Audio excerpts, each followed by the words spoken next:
TV UNAM es un medio de comunicación que promueve el diálogo, la diversidad y la libertad de expresión en un marco crítico y respetuoso. Los comentarios expresados en este programa reflejan la opinión de quienes la emiten y no de quien la difunde.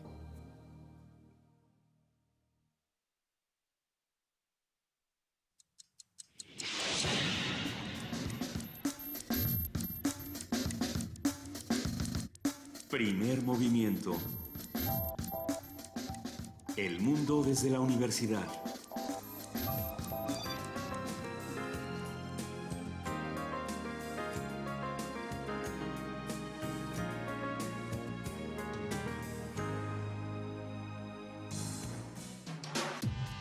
Primer movimiento. Podcast y transmisión en directo en www.radio.unam.mx.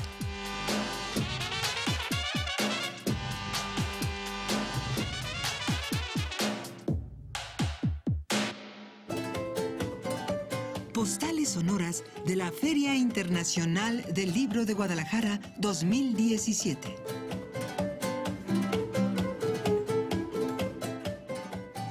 Muy buenos días a todos los que nos están escuchando en Radio UNAM y a todos los que nos observan en TV UNAM. Estamos en el canal 120, en el canal 20 de TV Abierta, en el 860 de AM, en el 96.1 de FM, y nos encanta arrancar con esta segunda hora de Primer Movimiento, querida jefa de información, Juana Inés de ESA. ¿Cómo estás, Luisa Iglesias? Nosotras somos una postal sonora Sí. un poco larguita, va a estar un poco larga. Pero nos gusta eso de ser postales sonoras y también visuales y de todo un poco.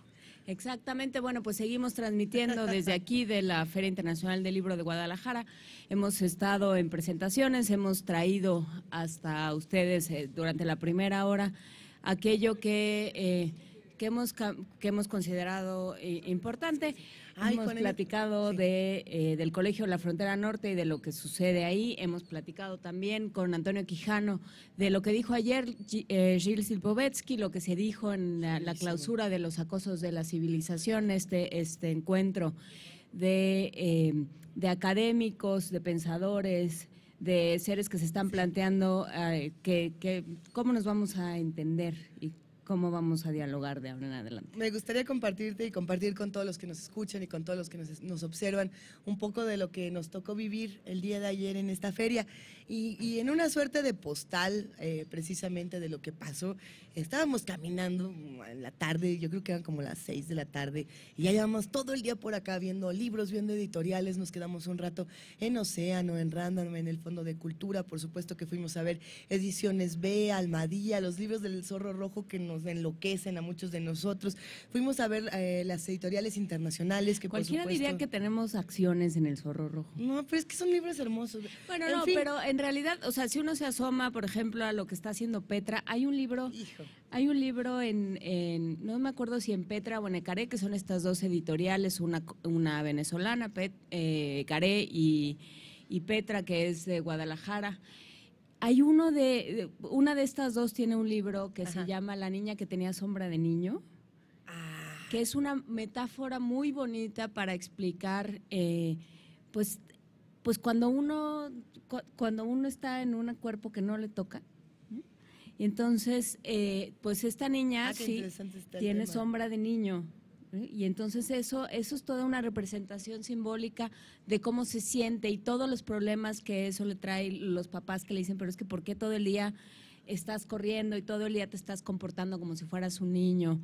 ¿Por qué gritas? ¿Por qué no eres una niña como debe de ser? Que no necesariamente apela a literatura transexual, que es lo que muchos han discutido, si la literatura infantil es transexual o no, sino simplemente a definición de la identidad, ¿no? De decir, si nací en este cuerpo y quiero pertenecer a otro, si nací en esta idea de lo que tendría que ser, aunque mi idea de lo que ser niña o niño sea otra, ¿no? Que no necesariamente es algo biológico, puede ser algo meramente intelectual, ¿no? De carácter, este personaje, digamos, esta entidad que es en la literatura sajona se llamó el tomboy, ¿no? Las niñas que se comportan, todo entre comillas, como se supone que se deberían comportar los niños y realizan actividades de niños. Entonces, bueno, ahí está, este es el verano mío, ¿es tuyo? Este es el mío y mi libro que ya se lo quiere quedar Juana Inés, que pero ahorita se lo quiero presto. ordenar la mesa porque A ver, se ve. Nomás se ve les acabo tiradita. de contar la postal. Entonces íbamos Adelante. caminando por los pasillos,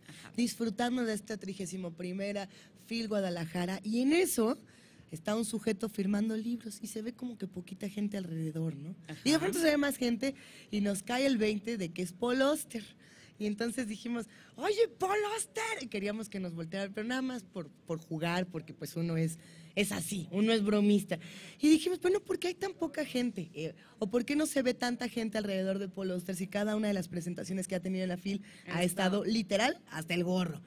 Y nada, ¿no? Lo que ocurría es que la fila salía de la feria, pero estaba tan ordenada que era imperceptible que había una fila tan grande. Entonces, en algún punto, cuando ya íbamos de salida, esto quiere decir que ya había pasado media hora, nos dimos cuenta de que en la salida de la FIL seguían personas formadas con su libro 4321, que es el título del último libro de Paul Auster. Y fue muy emocionante, no solo por pensar en lo ordenado que puede ser un evento como este, tan emocionante, tan lleno de personas, sino también en la organización que tiene esta feria. Y hay que agradecer a todos los que nos dejan estar por acá, tanto en este programa, tanto a TV UNAM, como a Radio UNAM, como Primer Movimiento, como a todos los que asistimos y que realmente nos sentimos seguros y no nos sentimos, aunque hay tumultos, no nos sentimos atrapados, nos sentimos libres entre tantas palabras. Y bueno, eso siempre se agradece. Vamos a ir pasando a otros temas, querida Juana Inés, porque esto se va a poner muy interesante. Vamos a otros temas. Por lo pronto vamos a música para ir entrando a nuestra próxima conversación. Sí. Vamos a escuchar Llorar en náhuatl con el trío Calamarel. Yo ya le iba a decir.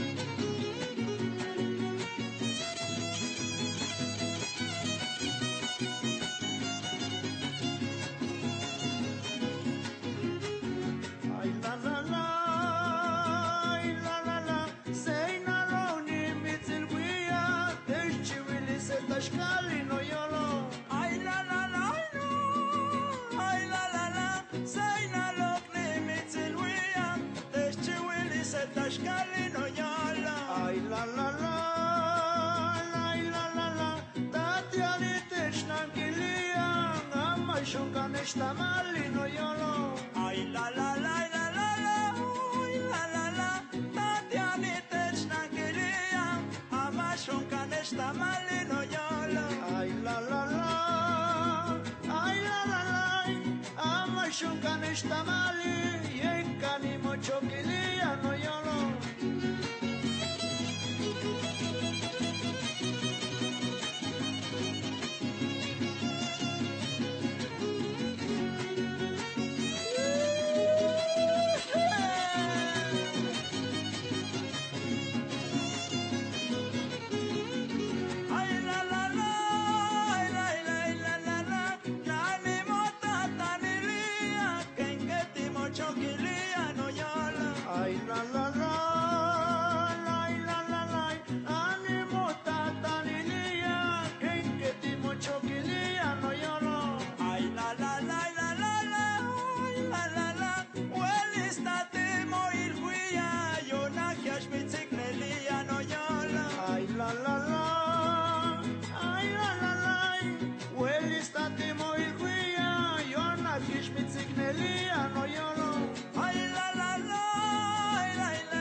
Primer Movimiento y la Feria Internacional del Libro de Guadalajara presentan.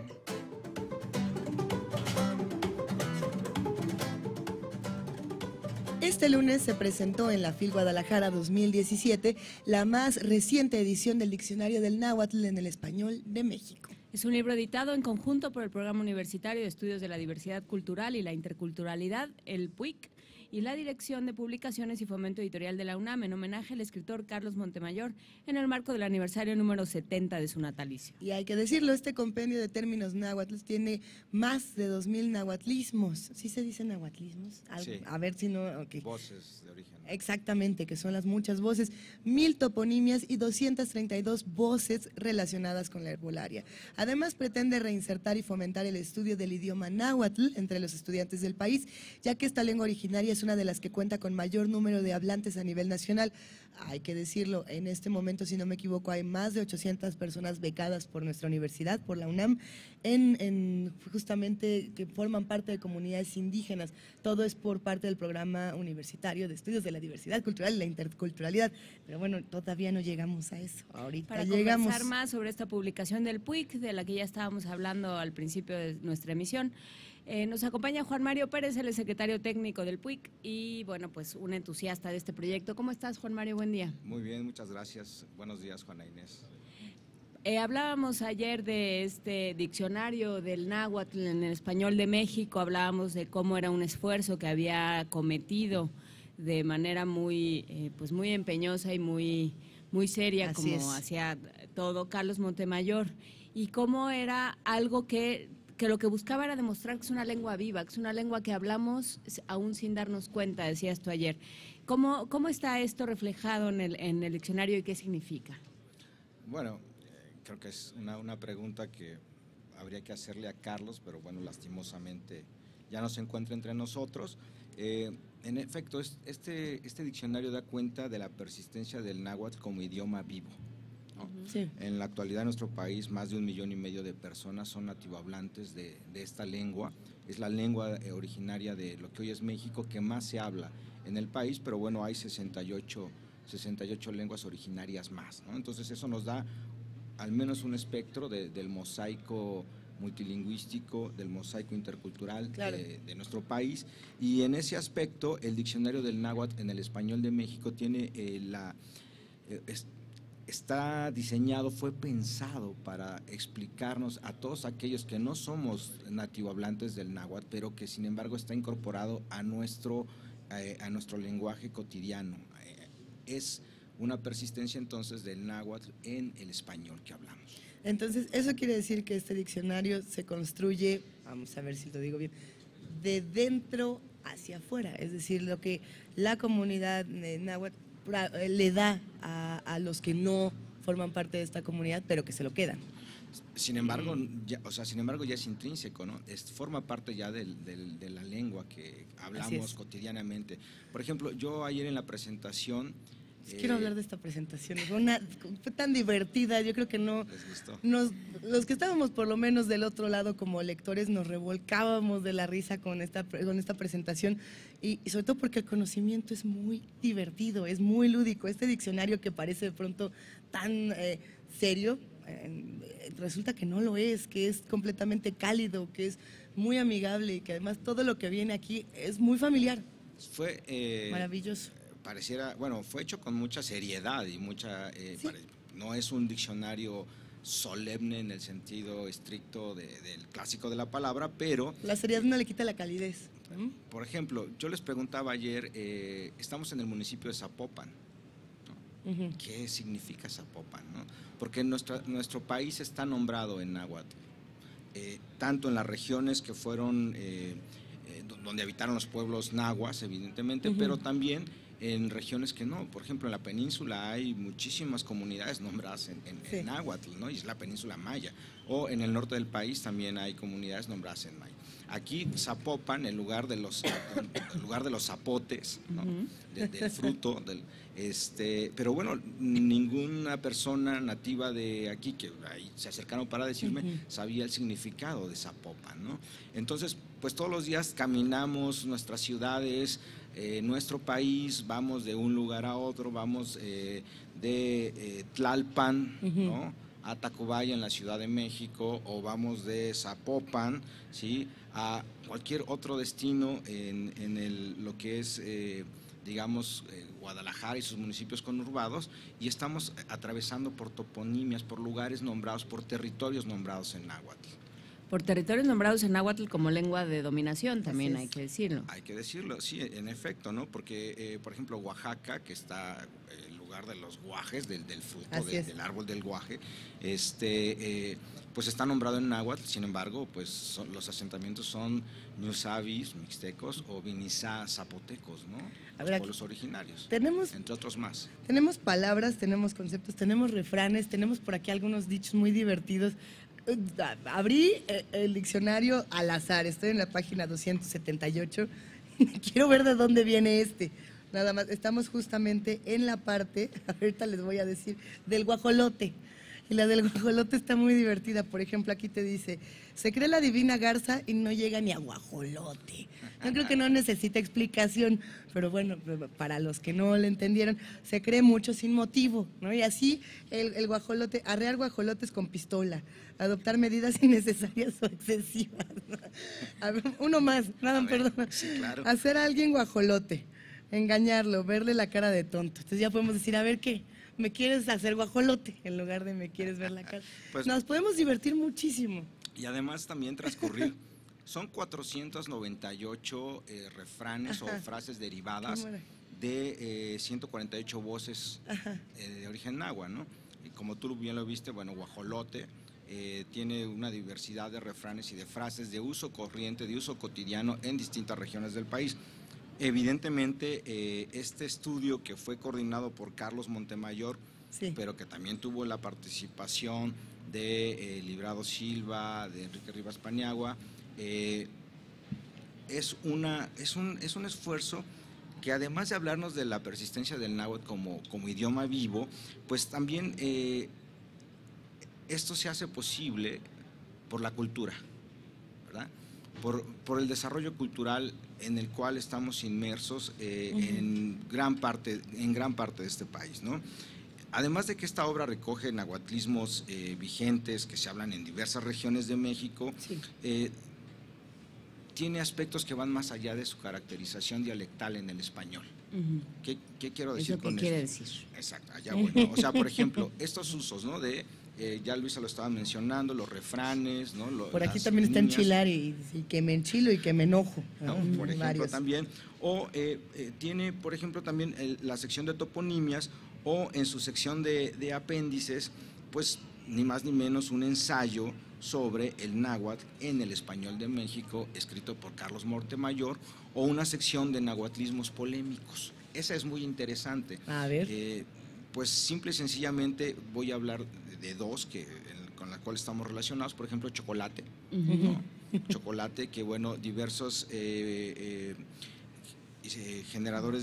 creadores de diccionarios lo registran como una voz náhuatl, pero sin embargo también en la actualidad hay estudios que están manifestando que probablemente esta es una incorporación de otros vocablos de pueblos que fueron sojuzgados por los nahuas, y que en esta persistencia de estas lenguas sojuzgadas, pues Chocoatl se mantuvo, ¿no?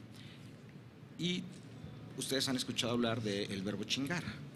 Algo, más o menos. Bueno, pues simple y sencillamente aquí hay 12 cuartillas dedicadas como un probable nahuatlismo polémico, en donde Montemayor diserta acerca del probable origen como vocablo del náhuatl de esta palabra tan conocida y tan de uso corriente en el léxico mexicano. A ver, ¿en qué página está? Nada más para ir buscando algunas frases. ¿Ya estás en la tamalada? Yo estoy en los tamales, pero porque sé que a Juan Mario pues le encanta la sección de los tamales en el diccionario. Ah, bueno, la sección de los tamales es riquísima, ¿no? Porque además Carlos pues era muy buen gourmet. Alguna vez, y a manera de anécdota, en Coyoacán nos invitó cuando se publica el diccionario del náhuatl. Una de las personas con las que trabajó para hacer la sección de los tamales tiene una tamalería en Coyoacán. ¿En qué calle? Ahora lo en recuerdo. Centenario, pero no Bien. recuerdo el número, ¿no? O sea, la calle es Centenario, pero no recuerdo el número. Y cuando sale el diccionario en 2007, que estamos cumpliendo 10 años de su primera aparición, pues invitó a una tamalada exquisita con diversos tamales de distintas regiones del país, ¿no? O sea, chepos, corundas, tamales mijes, tamales mixtecos, tamales zapotecos, tamales del Valle de México, de Xochimilco, etcétera, etcétera. Y por eso pues tenemos una amplia sección de tamales. A ver, pero por mencionar, pensamos que aquí nomás decimos, sí, hay de mole, de rajas y rosa, y ya, ¿no? Y de pronto tenemos por aquí algunos tamales que probablemente muchos ya de los que nos escuchan y de los que nos ven ya los conocen. Hay otros que no. El tamal tonto, por ejemplo, me llamó muchísimo la atención. ¿No tiene nada dentro o qué? Nada, absolutamente nada. Pero la belleza del tamal tonto es que se tiene que tomar con mole. Entonces te sirves en una tacita, un poquito de mole prieto que vas agitando, en una jícara en realidad te lo tenés. Yo digo porque aquí pues ya tenemos la tacita, pero en la jícara lo vas mezclando y le vas dando la mordida al tamal tonto y luego ya te vas tomando el mole. Exacto. Y entonces ya no tan tonto ese tamal, ya es el mero mero. Tenemos muchos y tenemos una variedad de conocimientos impresionantes. En la presentación el día de ayer preguntaban, por ejemplo, sobre las dificultades que enfrenta tener un diccionario como este, sobre la vigencia, palabras que se quedan dentro, palabras que se quedan fuera. ¿Qué reflexiones tenemos posteriores a este diccionario? Lo digo pensando en que ya esta es si no me equivoco, la tercera edición. Esta es la tercera edición. La primera edición fue con el gobierno del Distrito Federal. Fueron 100,000 ejemplares. Porque, bueno, cuando Del Val, como comentaba Juana Inés al inicio del programa, le plantea a Montemayor la posibilidad de generar este proyecto, que es un proyecto de gran calado, es un proyecto muy ambicioso de varios años, en donde participaron más de 70 personas en trabajo constante, ¿sí? Este proyecto lo que trata de hacerse es que en las escuelas y en los hogares de la Ciudad de México, cada persona, cada casa tuviese un ejemplar de este diccionario. Por eso, bueno, tiene un primer tiraje de 100,000 ejemplares, una primera reimpresión de esa primera edición. ¿Cuántos de 80,000 ejemplares? 100,000 primero, 80,000. Y una reimpresión de 80,000, ¿no? Entonces, en esa primera edición fueron 180,000 ejemplares que editó el gobierno de la Ciudad de México junto con la Universidad Nacional. Y después viene la segunda edición, que es, digamos, ya una edición exclusiva de la UNAM, corregida y aumentada, a la cual se le agregan unos planos, una sección de mapas. Tú tienes en la mano la primera edición. Aquí yo tengo la primera. En la segunda ya están unos planos, unos mapas de la distribución, por ejemplo, lingüística del náhuatl, etcétera, etcétera, ¿no? Y en esta ocasión, como se cumplen 10 años del diccionario, en noviembre precisamente se presentó en el Centro Cultural Universitario Tlatelolco, en el marco de la entrega de lo que fue la excancillería, que pasa de la Secretaría de Relaciones Exteriores al Gobierno de la Ciudad de México, y el Gobierno de la Ciudad de México a la vez se la entrega a la universidad. En ese marco fue presentado, pues ni más ni menos que por el doctor León Portilla, el doctor Juan Ramón de la Fuente, entonces rector, ¿sí? Bueno, también evidentemente Carlos Montemayor, José del Val, presentaron este diccionario, y ahora estamos en los 10 años de sus primeros 10 años, y al mismo tiempo estamos en el 70 aniversario del natalicio de Montemayor. Por eso la universidad anunció en el Palacio de Minería, el doctor Graue anunció un año dedicado a actividades relacionadas a la obra del pensador, escritor, ensayista y poeta mexicano Carlos Montemayor. Hay una relación, a veces un tanto juguetona, entre la academia, entre cómo se vive la academia y cómo se viven algunas de las comunidades de los pueblos originarios. Y lo digo sobre todo por los saberes tradicionales y por la importancia que tienen los sabios, los mayores, los que ya tienen este conocimiento y que les toca transmitirlo. Esto es algo muy importante para las comunidades indígenas. De hecho, hemos hablado muchas veces en este espacio de esta relevancia y la pertinencia que se tienen que ir transmitiendo estos saberes. Y bueno, en la academia no es diferente, ¿no? Tienes que tener ciertos doctorados, cierta edad para que ya te tomen en serio. No lo digo por mí, lo digo por muchas otras personas. ¿Y qué pasa con los jóvenes? ¿Qué pasa cuando los jóvenes también necesitan espacio aquí? Porque a mí me parece que sí se ve muy representada la parte de los jóvenes en un diccionario como este.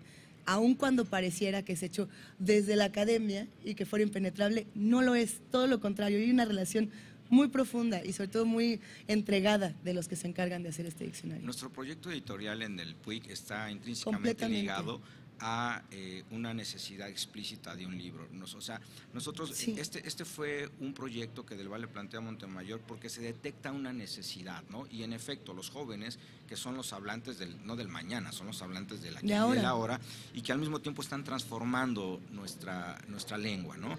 Por ejemplo, acabamos de tener la semana pasada unos conciertos maravillosos en las islas de Ciudad Universitaria, en donde se da cuenta de esto, porque son pues tradiciones y fusiones musicales que los jóvenes de distintos pueblos indígenas están utilizando y están cambiando, están enriqueciendo su lenguaje, están enriqueciendo ritmos musicales y al mismo tiempo pues nos están dando cuenta de cómo estos idiomas permanecen, rotan, se transmutan, están vivos, ¿no?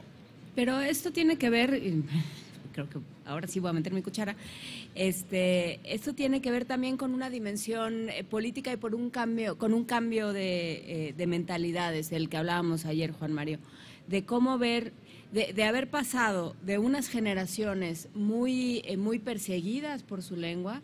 Hemos hablado muchas veces en este espacio, desde muy diferentes ámbitos y en muy diferentes partes del país, de cómo a las poblaciones indígenas, a los pueblos originarios se les persigue, se les acosa, se les hace, sobre todo durante el siglo XIX y XX, se les obliga a abandonar sus tradiciones, sus costumbres, su lengua, con todo lo que ello implica, y entonces se convierte en una cosa vergonzante el hablar otra lengua, el tener otra lengua materna, y entonces se instituye el español muy a fuerzas y se quedan estas lenguas soterradas. Y ahora lo que se está intentando a través de programas como el PUIC, a través de diferentes esfuerzos de la universidad y de otras instancias, es de decir, eso es una ventaja, ¿no? Eso es algo que te da también prestigio, que te da una otra forma de entender el mundo y de situarte en el mundo. Lo hablábamos con el caso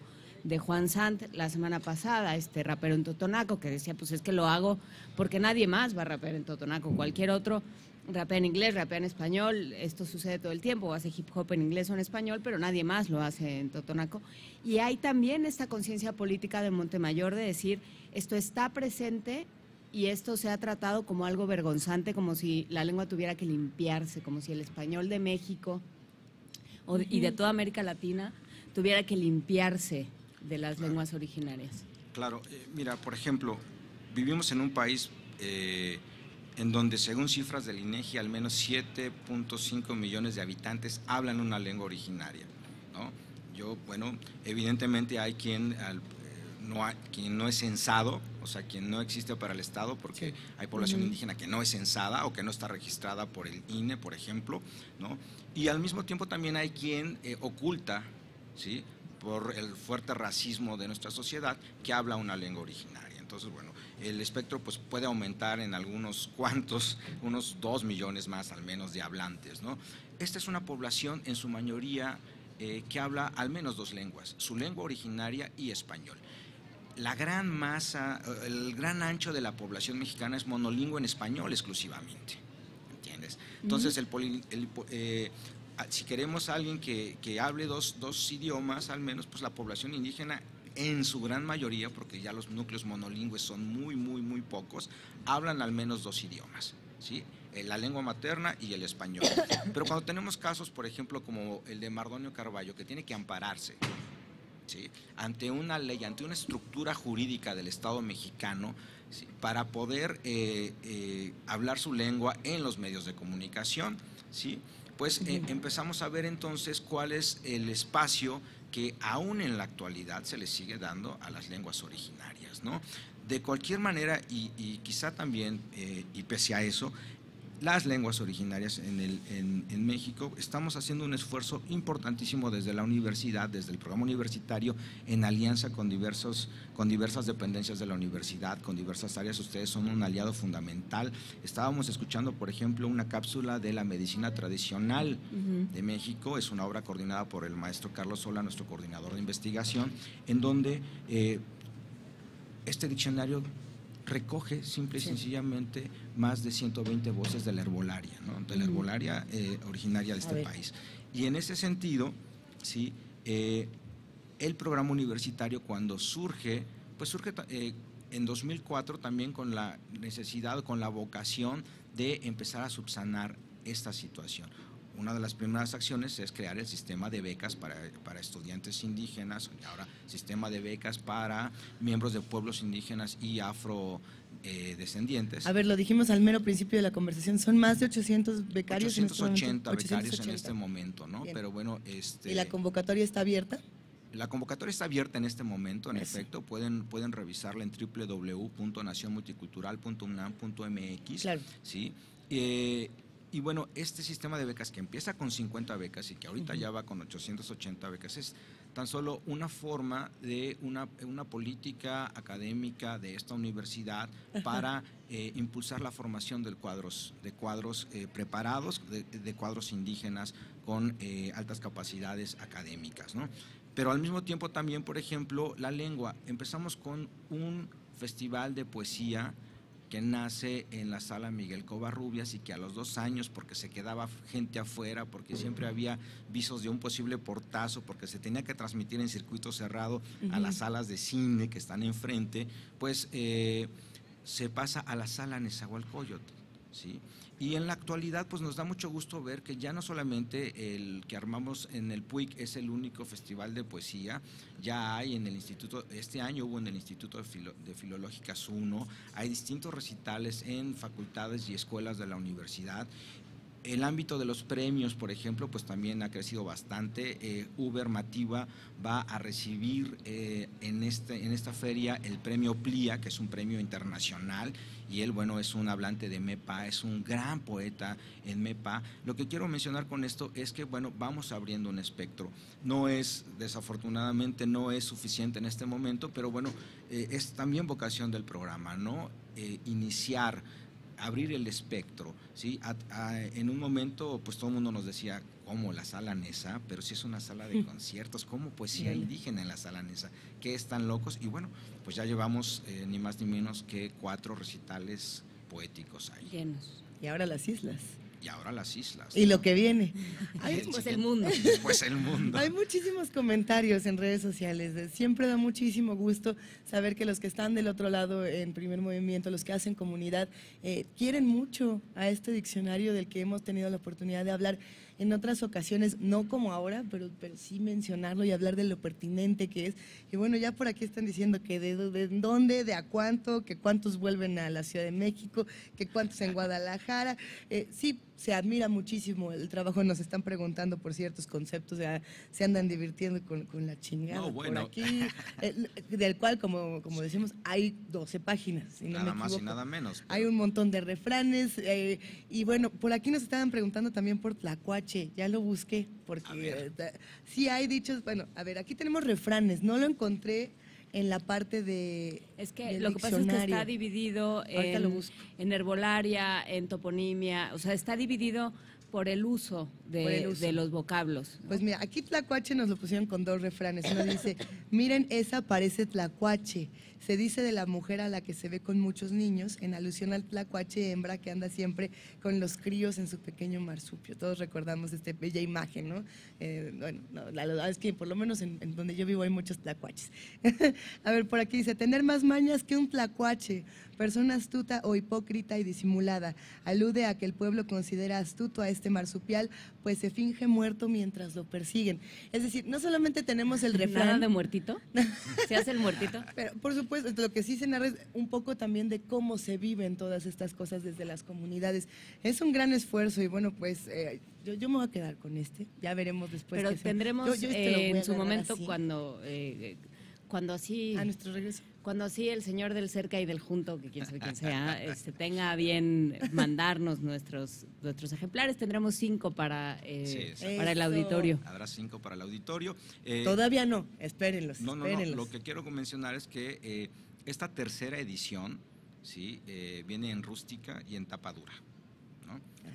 Eso se refiere a la encuadernación. A la encuadernación, pero además, bueno, pueden encontrarlo sí en las librerías de la universidad y esperemos que muy pronto también en estas cadenas de librerías. Que las llaman de prestigio. Que las llaman de prestigio, no entiendo bien por qué. Sí, o también escríbanos, el diccionario del náhuatl tiene un correo electrónico. A ver. Sí, diccionáhuatl. ¡Ah, qué bonito! Diccionáhuatl, que sería, dícese del diccionáhuatl@unam.mx, pueden escribirnos ahí, pueden escribirnos también a difupuic@unam.mx y desde luego pues visitar la página www.nacionmulticultural.unam.mx, porque también en las oficinas del PUIC ustedes pueden adquirir.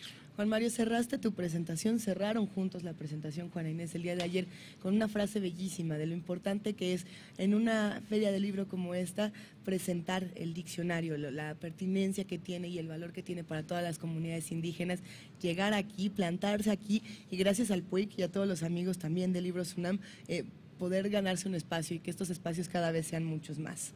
En el sentido de que esta es la feria del libro más importante de libros en español que hay en el mundo, y bueno, es enorme y muy prestigiosa, pero bueno, precisamente este diccionario da cuenta de la persistencia del náhuatl en el español que hablamos en México, algo así como el náhuatl que usted habla y no sabe que habla. Todo lo que usted sabía de náhuatl y no se había enterado, todo está en el diccionario de náhuatl en el español de México, coordinado por Carlos Montemayor, publicado e impulsado por el Programa Universitario de Estudios para la Diversidad Cultural y la Interculturalidad. Vamos a estar leyendo más refranes a lo largo del programa, pero mientras nos despedimos con música. Nos despedimos con música de lo que viene a la FIL de este encuentro entre Madrid y México. Vamos a escuchar con De Pedro, Déjalo ir.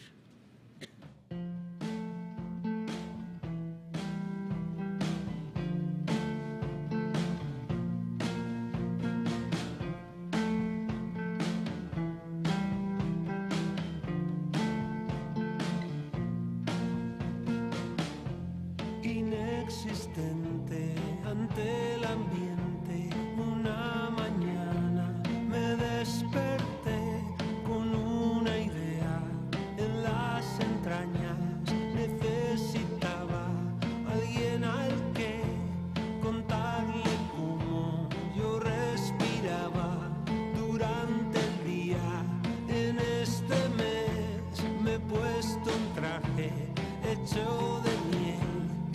Es la hora del movimiento y desnudarme cuando se temple este invierno de acero.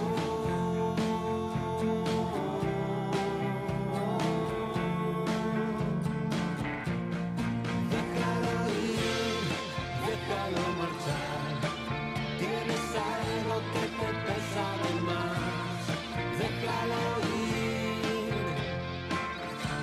si no te va a arrastrar.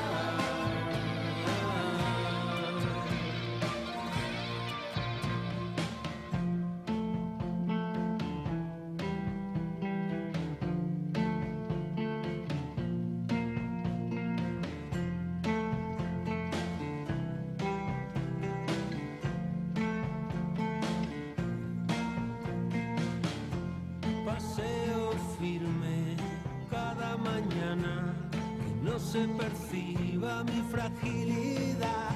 Cada día el aire está más duro, espeso en cada bocanada. Nadie saluda al otoño, soy transparente ante los ojos.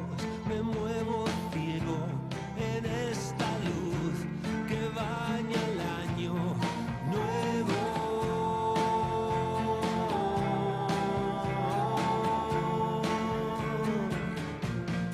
Déjalo ir, déjalo marchar.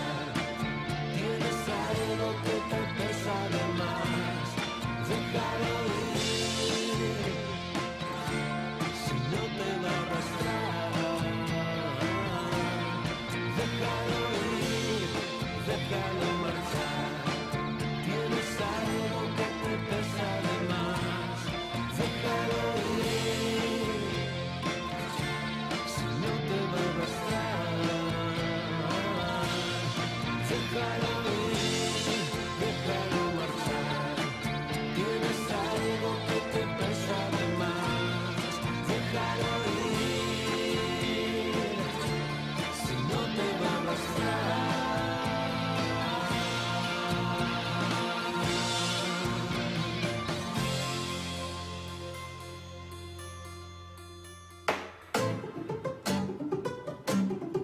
Primer movimiento, desde la Feria Internacional del Libro de Guadalajara.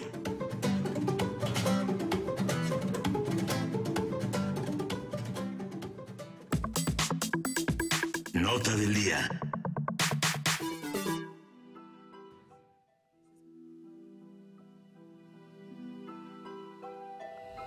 Aquí está el origen de la vida en la Tierra.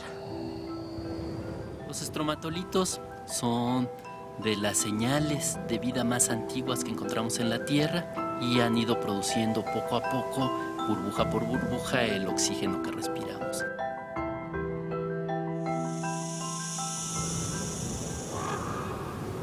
A 2 años, en donde estuvimos muchas visitas, admirando el Churince lleno de agua, y 2 años después estamos aquí también asombrados, pero ahora de que no hay agua.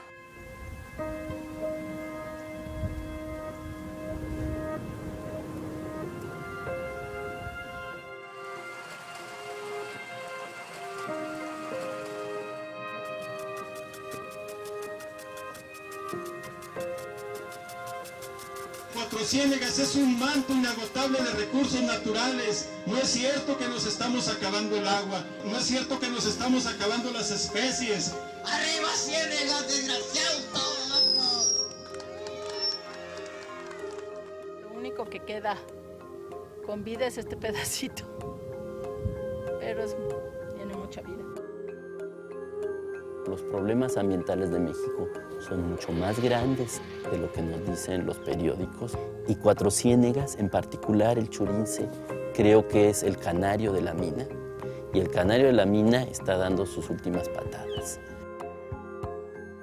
Si no Lo acabamos de escuchar, Cuatro Ciénegas es un documental de David Jaramillo que cuenta la historia de este lugar único en la Tierra, donde existió un mar y solo quedaron pozas que contienen un ecosistema frágil y en peligro de extinción. Hace 15 años, la bióloga de la UNAM, Valeria Sousa, a quien le agradecemos su presencia esta mañana, y su esposo, el doctor Luis Eguiarte, descubrieron en Cuatro Ciénegas criaturas ancestrales generadoras de oxígeno llamados estromatolitos, que permitieron la proliferación de la vida. Los investigadores hallaron que este ecosistema se encuentra en peligro debido a la extracción de agua de los ranchos alfareros. Vamos a hablar de esto. Alfalfareros. Alfalfareros. Para hablar sobre el documental y la problemática que enfrentan las pozas de Cuatro Ciénegas en Coahuila, nos acompaña la doctora Valeria Sousa y el documentalista, el director de este largometraje, David Jaramillo. Gracias por estar con nosotros, David, Valeria, esta mañana. Cuéntanos un poco, Valeria, de este proceso primero de exploración en Cuatro Ciénegas. ¿Cómo fue? A mí me gusta pensar que Cuatro Ciénegas me encontró a mí y yo no la encontré a ella, porque literal llegó tocando a la puerta gente de NASA diciendo tienen que venir a explorar este lugar, tienen que ser parte del equipo porque necesitamos a alguien que sepa de evolución microbiana y necesitamos mexicanos que se involucren, y fuimos en 99 y nos enamoramos. Perdidamente. ¿Qué se encontraron que se enamoraron perdidamente? ¿Cómo se da uno cuenta, cómo percibe? Digamos, supongo que es una cosa mucho más compleja que para platicarla en 3 minutos en la radio, pero ¿cómo se percibe que eso que se encuentra son rastros de criaturas ancestrales? No, eso no era evidente la belleza. El azul caribe en la mitad de la arena blanca, en la mitad de la nada, la forma de las montañas que parecía que los niños de los dioses habían jugado a la plastilina con ellas. O sea, yo nunca había visto montañas así en el contraste con el agua. Y luego llega el naturalista que realmente descubrió Cuatro Ciénegas, el doctor Minkley, te dice, aquí estaba el mar y sobrevivió. Y no le crees, pero se te queda una espinita de duda de, bueno, hay que demostrar si tiene razón o no. Eso es lo que hace la ciencia. ¿Y cómo demostraron que tenía razón? O bueno, ¿qué se encontraron a la hora de Lo que él estudiar? sabía era que él no tenía las herramientas como naturalista para demostrarlo, pero por eso buscó al equipo UNAM que ya somos los primeros en México que hicimos ecología molecular microbiana. O sea, sacando el ADN del agua, pudimos saber quién vivía ahí, de dónde viene, a quién se parece y qué es capaz de hacer. Llevamos 17 años en el asunto. El agua tiene ADN, ¿tú sabías, Luisa? Todo tiene DNA. Todo tiene DNA. Yo no sabía eso. Todo tiene DNA y todas las historias precisamente se van construyendo por este DNA y a mí me parece que es fascinante la historia que tiene Cuatro Ciénegas y no solamente la historia que se cuenta y la que nos están contando aquí, sino también la historia que iba paralela en la realización de esta historia, de este documental.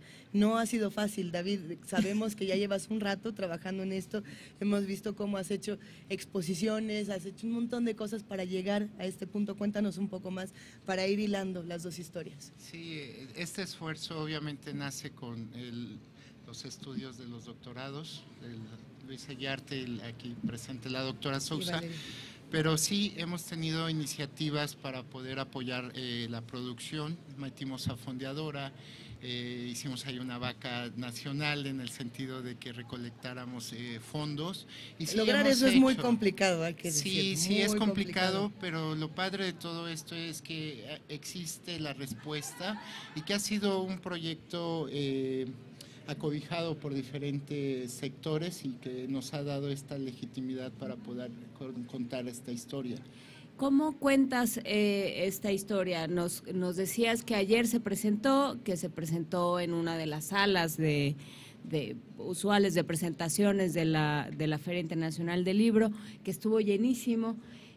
¿Cómo se cuenta esta historia? Tú llegas a Cuatro Ciénegas y qué es lo que encuentras y cómo armas un discurso y una narración de esto. Sin duda es un escenario científico donde la trama social muestra las diferentes posiciones con respecto al agua en el desierto y allí encontramos a los científicos que después de descubrir estas bacterias ancestrales tratan de transmitir el conocimiento a las comunidades, a los ejidos, a la gente de los ejidos, pero hay un cierto rechazo por parte de los ejidatarios ya mayores, entonces se dedican los investigadores a enfocar la educación, claro, a todos, pero sobre todo a las primeras generaciones, a las nuevas generaciones del Valle de Cuatro Ciénegas, que son los que todavía pueden percibir las nuevas alternativas y la educación para generar nuevos métodos como es la producción o el riego por goteo, nuevos métodos que buscan la sostenibilidad. ¿Qué pasó con Cuatro Ciénegas, Valeria Sousa? ¿Cómo se llegó a este punto, lo que se percibe en el avance que escuchamos hace un momento y que vimos quienes nos ven por la televisión? Percibieron una cierta urgencia. ¿Cuál es esa urgencia? Es una tremenda urgencia. Bueno, el canario en la mina Churince está un poquito más alto que el resto del valle, está escasos 10 metros más alto que el resto de las pozas, entonces pierde el agua antes. Pero también es el sitio más interesante y más antiguo de todos. Entonces, con Fundación Carlos Slim y World Wildlife, tuvimos la oportunidad de por 6 años estudiar todo lo posible, lo más rápido posible, 100 científicos y 50 niños de Cuatro Ciénegas como parte del Scientific Team, tratando de describir los virus, las arañas, las cucarachitas, los pájaros, los reptiles, las bacterias, por supuesto. Es el lugar mejor estudiado del mundo, en un lugar realmente muy concentrado, estamos hablando de 500 metros cuadrados, y ese tesoro se nos fue. Este invierno ya no había agua, siempre ha habido agua en el invierno porque se evapora menos, y este ha sido el primer invierno, el que acaba de pasar en febrero del 2017, donde ya no había agua y ya hay plantas donde había los estromatolitos. Entonces es urgente que el nuevo gobierno de Coahuila tome manos en el asunto Sí, ahorita estamos en una transición complicada. A ver, es que justamente la parte política, aunque no queramos, siempre se mete en las Es discusiones de la ciencia y del cine. Y creo que es muy importante tocar ese tema y exigir que temas como estos sean visibles por lo mismo, ¿no? Exacto. En la parte política, y también hay muchas personas que dicen, es que los investigadores que llegan a estas regiones, los cineastas, los artistas que quieren a veces rescatar, de pronto también se vuelven depredadores indirectos, ¿no? ¿Cómo le hacen los investigadores? ¿Cómo le hacen los cineastas? ¿Cómo le hacen los que realmente quieren apoyar estas cosas para, uno, no ser depredadores y hacer las investigaciones de la manera más respetuosa, y también para exigir y decir, a ver, yo quiero esto y esto y esto y esto, y queremos no por nosotros, sino por lo que ocurre en este espacio tan importante, Valeria? En Cuatro Ciénegas ha sido un viaje de vida, o sea, levantó la voz y me empoderó de una manera que nunca me imaginé que podía ser poderosa esa voz, gracias a los medios. Y tengo el orgullo de decir que 3 presidentes de México me han tenido miedo y me han tenido en su lista. No muchos ambientalistas pueden decir eso. Y ha sido porque siempre hemos sido muy cuidadosos en que los datos sean extraordinariamente pulcros, que la ciencia sea extraordinariamente buena y que los niños de Cuatro Ciénegas sean parte de esa ciencia. Y involucrar a los niños. Caminar de puntitas. Y sí, David no tenía permiso de destruir nada en el camino, por más... No, nunca tuviste ganas de destruir nada, no, pero... por supuesto. Pero ¿qué pasa cuando llegas con cámaras, con equipos fuertes y te dicen, a ver, esto que estás viendo aquí, no, por más que te quieras acercar con esta lente para percibir una realidad más allá de lo que puedas captar, no se vale, Sí, porque bueno, el ambiente tal. Era un trabajo de congruencia, estás defendiendo un ecosistema, estás defendiendo la educación en lugares recónditos donde el sistema ha olvidado la educación para su gente. Entonces era congruente trabajar al ritmo de la naturaleza y obviamente con la vigilancia de los doctorados aquí. Sí. Entonces, bueno, simplemente fue un trabajo natural. Yo grabé apreciando a la naturaleza sin estresar a las especies, sin pisar a los estromatolitos, buscando la manera de que este trabajo sea congruente. Pero entonces nunca fue un tema controversial. Te lo pregunto porque, por ejemplo, no. TV UNAM sacó un documental que a mí me gustó muchísimo sobre la vida de los jaguares. A ver si en un momento más podemos decir quién era el director de este documental de la vida del jaguar, donde ponían cámaras y durante la noche los jaguares que siempre se ocultan en las mañanas salían, ¿no? Y ahí veías cosas que nunca pensaste que podías ver.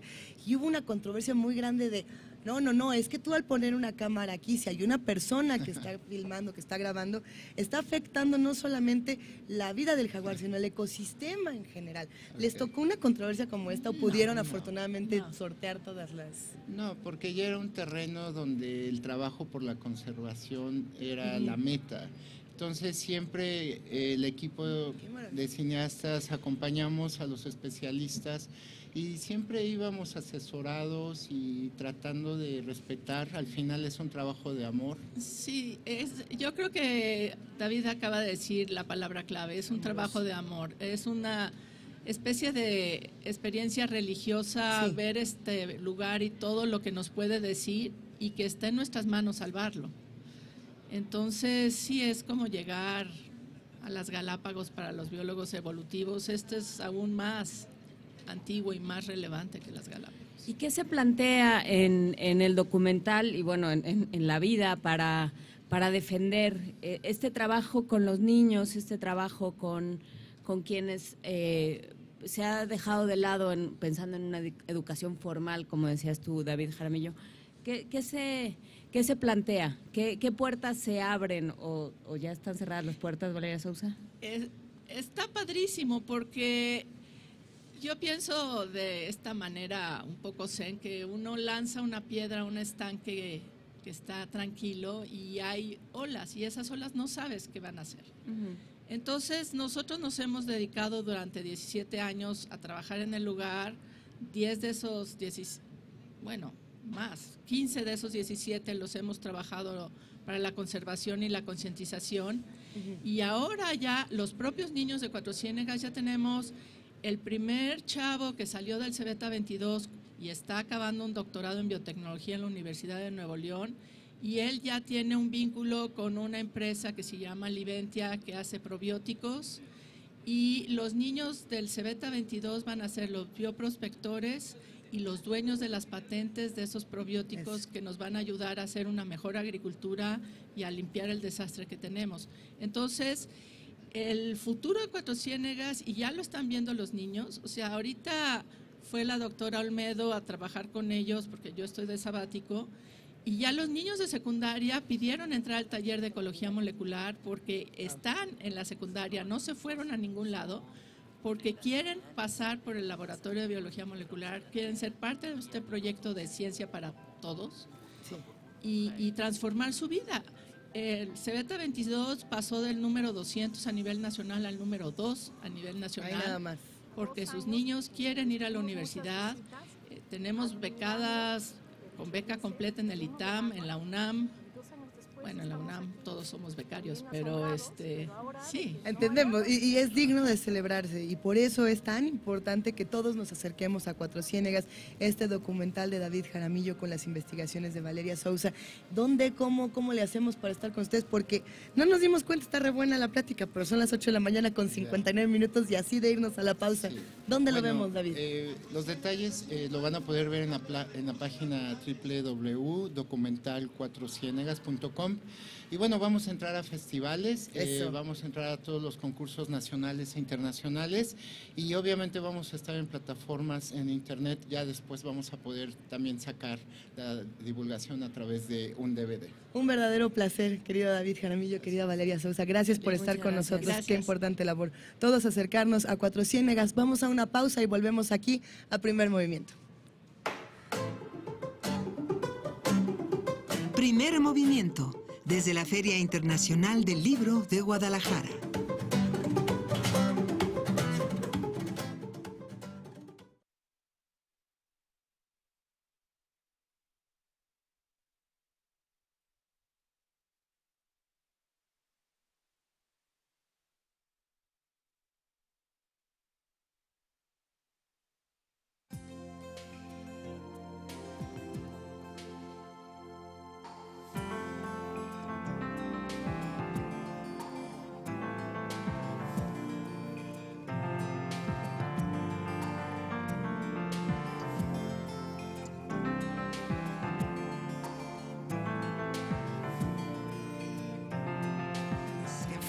Como Primer Movimiento UNAM y en Twitter como PMovimiento, o escríbenos un correo a primermovimientounam@gmail.com. Hagamos comunidad. Yo no sé si en la Ciudad de México esté haciendo tanto frío como está haciendo aquí en la FIL de Guadalajara. Está haciendo más, te tengo noticias. Probablemente esté haciendo más. Sí. Ya me quité la chamarra de esquimal que traía las 2 primeras horas. No se preocupen, como en 2 minutos me la vuelvo a poner, porque el frío está sabroso. Nos podemos cobijar en esta FIL, querida Juana Inés de Esa, con libros. ¿Qué te parece si nos cobijamos? Bueno, que va a ser un poco incómoda. Metafóricamente. Va a ser un poco incómodo Luisa Iglesias, pero cada quien que haga lo que quiera. Hay muchos libros en esta feria que nos van a quitar el frío. Yo por lo menos ya caminé el día de ayer por muchos pasillos. Esta mañana también tengo la intención de hacerlo en cuanto termine Primer Movimiento, y hay algunos que se antojan. De hecho, en el Fondo de Cultura nos acercamos precisamente a buscar un libro del que estuvimos hablando la semana pasada, Los mecanismos de la posverdad, si no me equivoco así se llama. De Jacqueline Fox. Está justo como las novedades del fondo, y luego corrimos a comprarlo. No se crean, no nos lo regalaron, nosotros lo fuimos a comprar. Y qué tema, y por supuesto que muchas personas se han acercado a esta publicación que bien nos queda para estos tiempos tan difíciles, ¿no? Por supuesto, y hablando de la posverdad y hablando de cosas que suceden en este país, vamos a nuestra mesa. Vamos a nuestra mesa en un momentito, porque momentito más. Todavía nos falta una rola, o ya no nos vamos directo. Ay, pues qué bueno, porque la mesa va a estar aún mejor. Venga de ahí. Primer Movimiento, desde la Feria Internacional del Libro de Guadalajara.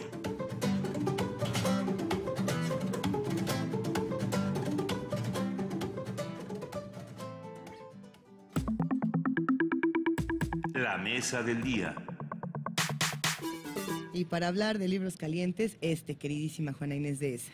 Asesinato en el Parque Sinaloa del escritor Elmer Mendoza cuenta la nueva saga de Edgar, bueno, la nueva aventura de Edgar el Zurdo Mendieta, que desencantado y hastiado por la violencia ha decidido retirarse de las fuerzas policiales. Esto se tiene que leer con una mano en la frente y así, porque así lo escribieron nuestros redactores. Sin embargo, su amigo Abel Sánchez, viejo amigo y mentor, hace que vuelva como detective por un favor al que no puede negarse: hallar al asesino de su hijo, el abogado Pedro Sánchez Morán, quien fue encontrado muerto en el Parque Sinaloa por un asunto, parece ser, de mujeres y de narcos. Para Federico Campbell, el autor sinaloense fue el primer narrador que recoge con acierto el efecto de la cultura del narcotráfico en nuestro país. Una discusión que hemos tenido en diferentes ocasiones justamente con el autor, con Elmer Mendoza, aquí en Primer Movimiento. De hecho, Elmer Mendoza fue uno de los primeros invitados. La primera semana de Primer Movimiento programa. Conversamos sobre narcocorrido, Elmer Mendoza, hace Justamente. mucho tiempo. Y bueno, es interesantísimo hablar precisamente de asesinato en el Parque Sinaloa. Este libro que lo que está presentando es un relato trepidante en el que la violencia, el narcotráfico, la corrupción y el amor se entretejen en un retrato perfecto del presente de nuestro país, que ya no es el mismo que el de hace 3 años y medio. ¿Cómo le hicimos para que en 3 años todo diera la vuelta que dio? Lo vamos a discutir también. Para hablar de este libro que se presentó ayer, nos acompaña Elmer Mendoza, catedrático de Literatura de la Universidad de Sinaloa y miembro de la Academia Mexicana de la Lengua y del Sistema Nacional de Creadores. Muchísimas gracias, Elmer, por venir a conversar con nosotros. ¿Cómo estás? No, estoy muy bien y muchas gracias por la invitación.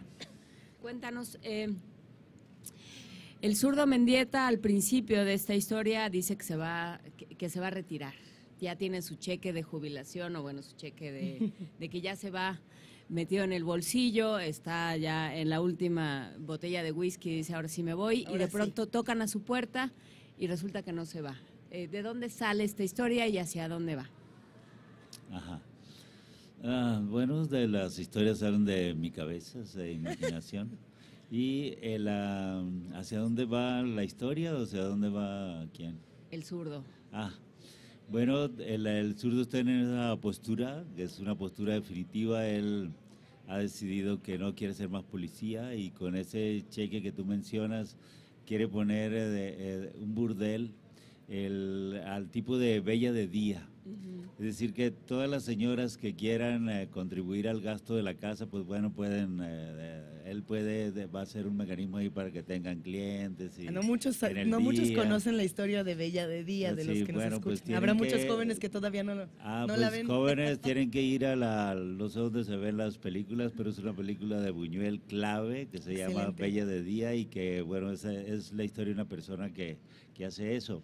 Entonces el Zurdo dice que él se va a poner eso, pero lo dice porque así es, ¿no? Entonces, pero su colega más cercana, Gris Toledo, siempre la trata de convencer, le dice que él no mienta, que él no tiene carácter para eso, pero no lo convence.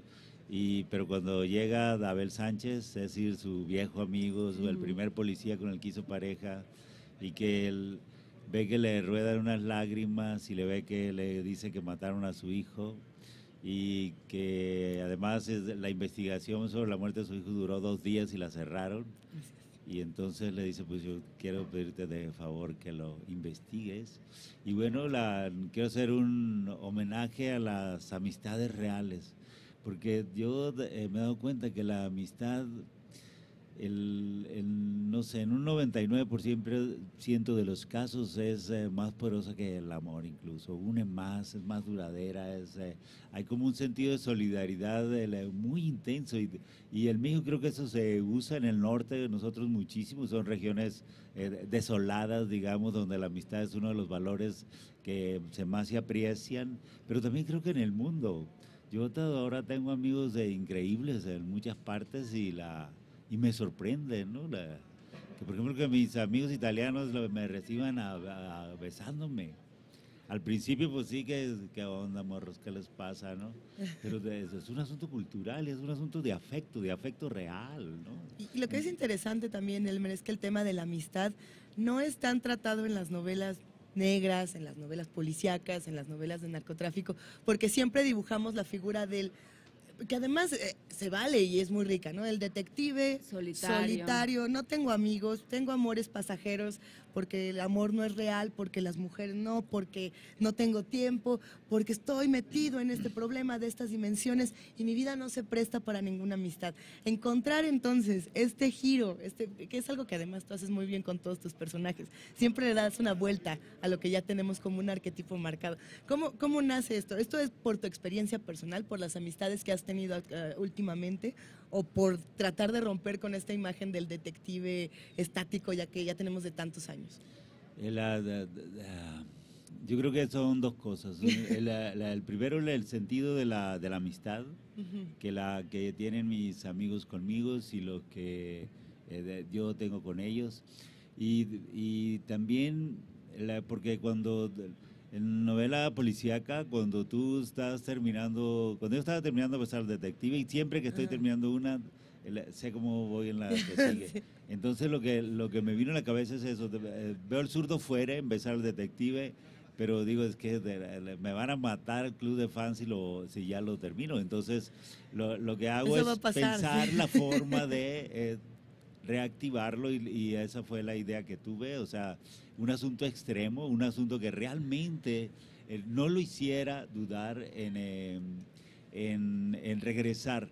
Y lo otro sí, a mí me gusta transgredir, o sea, desde que decidí ser escritor, lo hice un poco después, ya cuando estaba en la UNAM, que hice un curso un seminario, hacíamos, no sé si todavía los hagan en aquellos años, de literaturas alternas. Yo estaba estudiando lenguas hispánicas y yo hice uno de inglesa. Y entonces en inglesa, pues claro, leímos a Joyce, y nuestro maestro, que era un joyciano así muy convencido, él hablaba del sentido de la transgresión.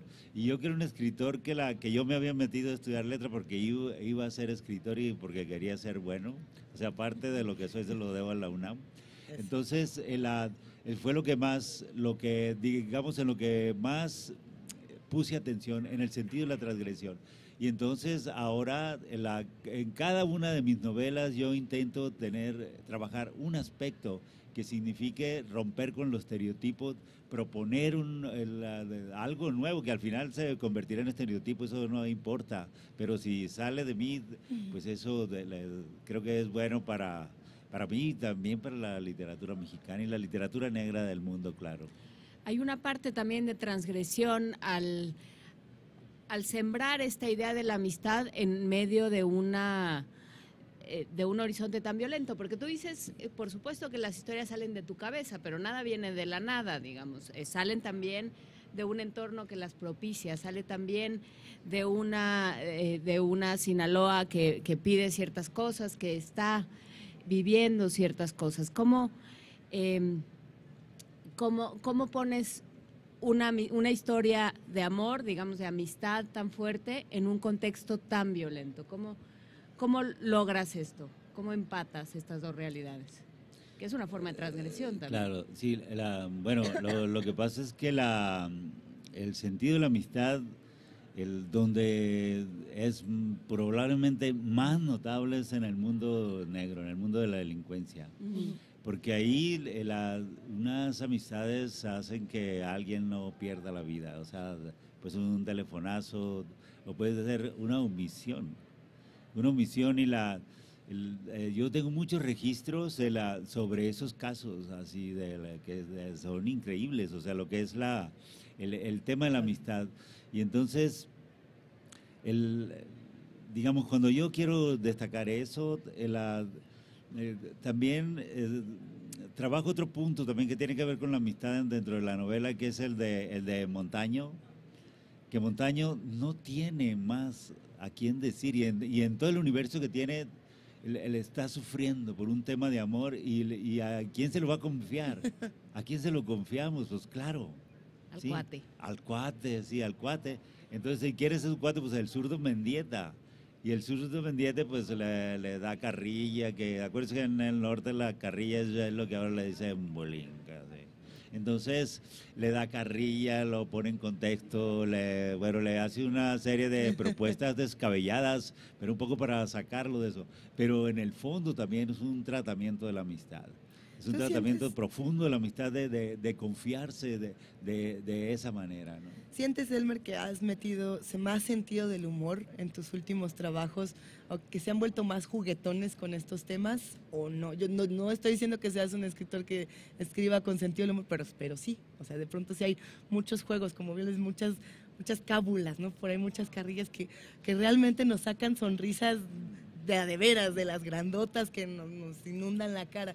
¿Qué pasa con eso? ¿Sientes que has entrado más en esos terrenos o no? Más juguetón. No, fíjate, no me cuesta mucho trabajar esa parte. Ajá. Porque lo dejo fluir. Lo dejo fluir desde el principio, y cuando estoy en los procesos de corrección, entonces veo que tienen un sentido, y casi siempre ese sentido, que es un sentido estético que tiene que ver con digamos, con conseguir el compromiso, que el lector establezca un compromiso con la novela, que es una novela que no le está haciendo digamos, tan pesada como para tirarla por la ventana, sino que bueno, le estoy contando una historia, le estoy contando muchas historias, y le estoy contando además las historias de varias maneras. Entonces, toda esa tensión, digamos, y toda esa tensión que él debe experimentar, pues bueno, se afloja un poquito con dos cosas, con el humor y con la música, ¿no? ¿Cómo entra la música en tus historias? ¿Cómo eliges? Porque sí, desde la primera página se escucha a... No me acuerdo quién, pero... Jones, creo. ¿Es Elton John? Sí, creo que sí. No, es que es alguien más, y luego, ¿no? Es Elton John. A ver, ahorita yo se los confirmo mientras platican. ¿Cómo escuchas tus novelas? Sí, primero es Sin Bandera. Ajá, ¿no? Sí, primero se escucha Sin Bandera y luego Elton John. Sí, no, ecléctico sí es. Entra mi vida. Solo el primer movimiento. Solo el primer movimiento, Elmer Mendoza canta Sin Bandera. Yo nada más lo dejo ahí. Pero a ver, ¿cómo entra la música en estas historias? A ver, tiene una importancia. Al principio en mis novelas era un juego, casi como por romper un esquema en el lector, y también porque cuando yo leí El Linde 67 de Fernando del Paso, él tiene una cantante ahí que canta esta canción, que no me acuerdo cómo se llama, pero que habla de que en la frontera, ¿no? Una cantante güera, además muy guapa, y que tocó oírla en la radio, y decía, es que esta cantante tiene un sentido, la música tiene un sentido, y tenía un sentido porque la ayudaba en la ambientación. Y también en los maestros americanos de Dashiell Hammett, etcétera, Raymond Chandler, ellos tienen también, no tienen un soundtrack como yo, pero tienen alguna propuesta, es decir, sus detectives van, se echan su chin-lep y están ahí por ahí un jazzecito, alguien que toca, es decir, son capaces de apreciarlo como parte del ambiente natural que vive, digamos, un detective, un policía que es capaz de entrar como les dicen ahora, a un antro y bueno, pasarse un rato relajado. Pero yo de pronto descubrí que en efecto Tequila utilizo comerciales, no sé si lo pueda decir aquí uno. Por favor. Sí. Soy totalmente Palacio. Entonces, Palacio de la Fil de Minería. Sí, y tenía un efecto. Yo advertí de que estaba escribiendo, tenía un efecto, y dije, no. Y como cuando trabajé con Janis Joplin, también me dije, es que la música tiene un efecto. Entonces, a partir de ahí dije, la música tiene que ser parte del discurso. Tiene que ser parte del discurso emocional. Y advertí, cuando ya los lectores me comentaban de esas novelas, que ellos recordaban momentos de su pasado. Entonces dije, eso es, voy a utilizarlo con dos fines. Un fin, enriquecer la atmósfera que le estoy proponiendo, y dos, provocar al lector a que se afloje, a que diga, ay, me acuerdo cuando bailé por segunda vez. La primera vez uno siempre lo hace muy mal, la segunda ya más o menos. Entonces, ese tiene el sentido. Déjame contarte, Elmer, que hace muy poco tiempo tuve la oportunidad de reunirme con jóvenes lectores que aprecian mucho tu trabajo y que justamente estaban hablando de la literatura y la música. En ese momento me llamó mucho la atención, como decían precisamente, que El amante de Janis Joplin, de tu autoría, y Diablo Guardián, de Javier Velasco, ambas se relacionaban profundamente en que se podían hacer bandas sonoras, el soundtrack, y que todos tenían ganas de hacer listas ahora que tenemos esta oportunidad de meter todo a las redes y demás en Spotify, es decir, a ver, la lista de Elmer Mendoza, la lista de Javier Velasco, la lista de estos autores. Y un joven lector por ahí comentaba, y esto me llamó mucho la atención, ¿qué gana cuando tenemos estas referencias tan directas a bandas sonoras? ¿Qué gana cuando sabemos que The Passenger de Iggy Pop es Diablo Guardián, por ejemplo, ¿no? ¿Gana el músico, gana la canción, o gana la literatura, o gana el encuentro? ¿Qué gana para ti? Yo creo que ganan los lectores. Ganan los lectores. Sí. Tome. Porque, bueno, leer a veces uno, ¿por qué lee? Porque todo lo que un libro es capaz de tocarte dentro de ti, sacarte, ponerte en contexto, pero ponerte en contexto de sí mismo completo, desde sus primeros recuerdos cuando uno es niño. Miren, yo tengo una experiencia cuando yo leí primera vez el Conde de Montecristo, yo creo que tenía 17, 18 y fue una cosa alucinante, así alucinante. Y estoy en un proceso de relecturas hace años y hace unos 3 años lo volví a leer y había un momento que estaba yo perdido, decía, ¿qué lectura estoy experimentando en mi corazón? ¿Es la que hice hace 80 años o la que estoy haciendo ahora? Y la verdad es que es un sentimiento que me encantaba y entonces yo digo, si yo consigo que mis lectores a través de la música experimenten ese recuerdo, lo que les decía de su primer baile o de su primer reventón o de su primer hoyo funky o de su primer concierto con, no sé, con el trío, no sé. Hay otra parte, Alison Gopnik, que es una escritora, bueno, una estudiosa de lo que sucede con las personas cuando leen y cuando se enfrentan a la ficción. Dice que los escritores tienen con sus personajes una relación similar a la que tienen los niños con sus amigos imaginarios. ¿Qué pasa? ¿Cómo te llevas con Elmer? No con Elmer Mendoza no tengo la menor idea. ¿Con el zurdo Mendieta? Lo sabrás tú y tu analista. Pero ¿cómo te llevas con el zurdo Mendieta? Pues bien. Sí, son bien, cuates. creo que podemos tomar acuerdos. Y en mis novelas hay un instrumento narrativo que me sirve como para aquietarlo, que es el cuerpo mismo, ¿no? Cuando se pone medio loco le mando al cuerpo y el cuerpo le hace advertencias que yo le quiero hacer. Oye, te estás pasando, ¿no? Y también cuando anda muy tímido, así que conoce una chica y que no se anima a agarrarle la mano, agárrale la mano, no seas ridículo. Dile que tiene muy lindo pelo y que eres la mujer más hermosa que has visto, la mujer más hermosa del mundo. Y es que pero ¿por qué? Me dice el zurdo, que solo lo pongo ahí. Porque que eso lo dijo Siqueiros, que le preguntó a una chica que cuál era la mujer más hermosa del mundo y él dijo, la que tengo más cerca, que es usted. ¡Ah, qué buena respuesta! ¿Se manda solo el zurdo Mendieta? De vez en vez. De vez en vez. Los procesos de corrección tienen mucho que ver con eso, es decir, con meter a los personajes en control, porque los deja sueltos y, bueno, quién sabe qué podría resultar. Sería interesante saberlo, pero a mí no me gusta.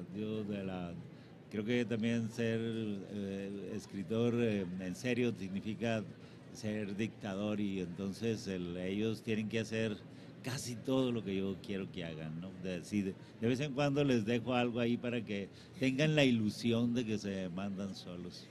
Señor dictador de sus propios libros, querido Elmer Mendoza, tanto tú como otros autores, me llega a la mente, por ejemplo, Luis Humberto Crosswhite, le han abierto el camino a muchos jóvenes escritores que quieren hablar de estos temas, de este tipo de personajes, de este tipo de juegos literarios y que no sabían cómo hacerlo.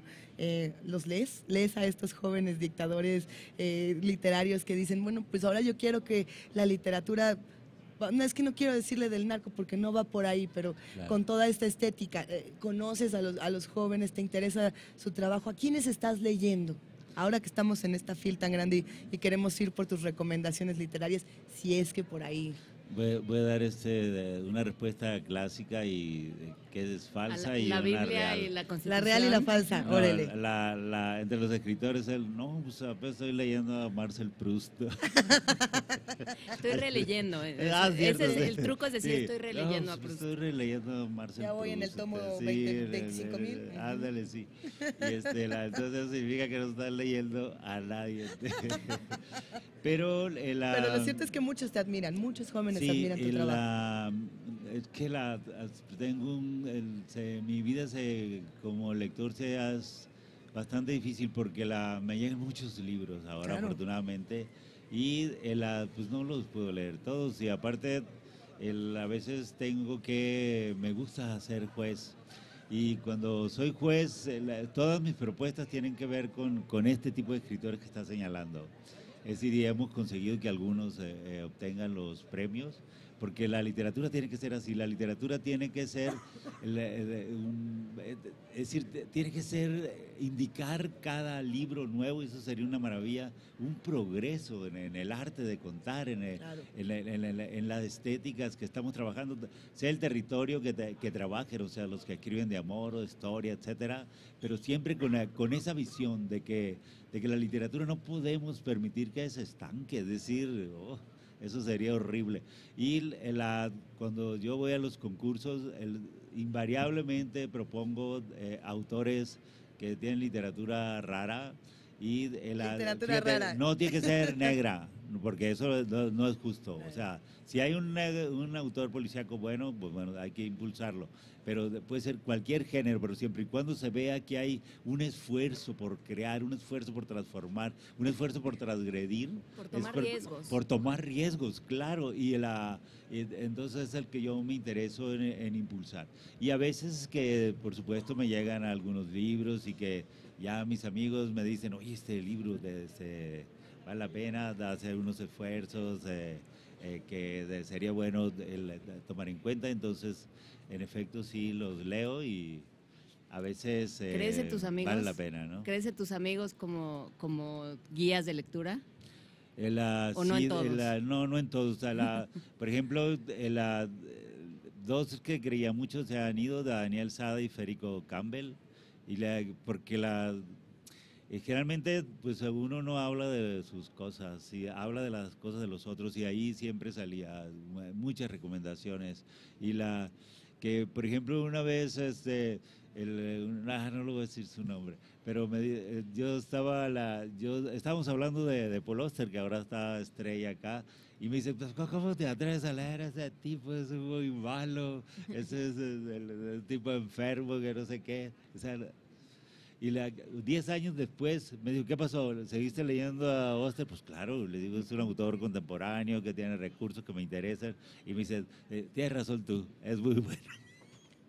Pero cambió, digamos, tenía esa capacidad. Y ahora escucho mucho a Eduardo Antonio Parra, que es un lector compulsivo y que es un hombre que él sí tiene como que se da el tiempo de conocer todas las nuevas plumas y lo que están haciendo las nuevas generaciones, y por supuesto que si él me dice, oye, échale un ojo a esto, yo lo hago, ¿no? Hay que decir que Eduardo Antonio Parra está presentando El rostro de piedra, este libro sobre Juárez, que me parece que está en Era, como casi todos los libros de Eduardo Antonio Parra. Pero bueno, pues te dejamos ir, Elmer Mendoza, porque sabemos que tienes una misión secreta. No te vayas. En un lugar lejano al cual tienes que partir. Así es, sí, tengo que utilizar el túnel del tiempo, el transportador, ese cosa. El teletransportador. El teletransportador. Ya no es Elmer Mendoza, es Doctor Who y se va el día de hoy. Se va Elmer Mendoza, pero se queda aquí El asesinato en el Parque Sinaloa. Lo vamos a terminar de leer y luego lo vamos a regalar a nuestro público, si te parece bien. Muchísimas gracias por estar una vez más con nosotros platicando en Primer Movimiento, Elmer. Mucha suerte. Ayer presentaste El asesinato en el Parque Sinaloa. Sí. ¿Y de aquí a dónde se va el Zurdo Mendieta? ¿Ya sabes? No. ¿Todavía no sabes la próxima historia? ¿La próxima la entrega? próxima historia sí. La próxima historia... Dice, sí, pero no les voy a decir. Ya dije la primera historia. Les va a encantar. Les va a encantar porque es la historia de un hombre que tiene 80 años y está agonizando. Y le pide a su hijo su último deseo. Y el último deseo es que busque a una chica con la que tuvo un affair amoroso, digamos, hace 30 años. O sea, ya chica ya no es. No, ya no es. Y entonces él busca al zurdo y el papá le dice busca al zurdo porque el señor era amigo del presidente Bush padre que iba a casar a Sinaloa. Entonces ellos casan juntos y el zurdo resuelve un caso donde está implicado el presidente ese y entonces le dice búscalo a él lo va a encontrar y va y le dice pero no tiene una foto, no. ¿Cómo se llamaba? Nunca supe.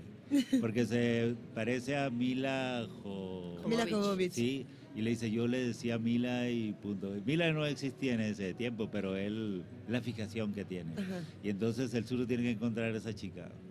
Pues, ahí queda antojada la siguiente entrega de El Zurdo Mendieta. Muchísimas gracias, Elmer Mendoza, por platicar con nosotros del asesinato en el Parque Sinaloa y de tantísimas otras cosas. Nos vamos a música, Luisa. Así es, despedimos esta conversación con Bombay El Guincho.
Primer movimiento, desde la Feria Internacional del Libro de Guadalajara.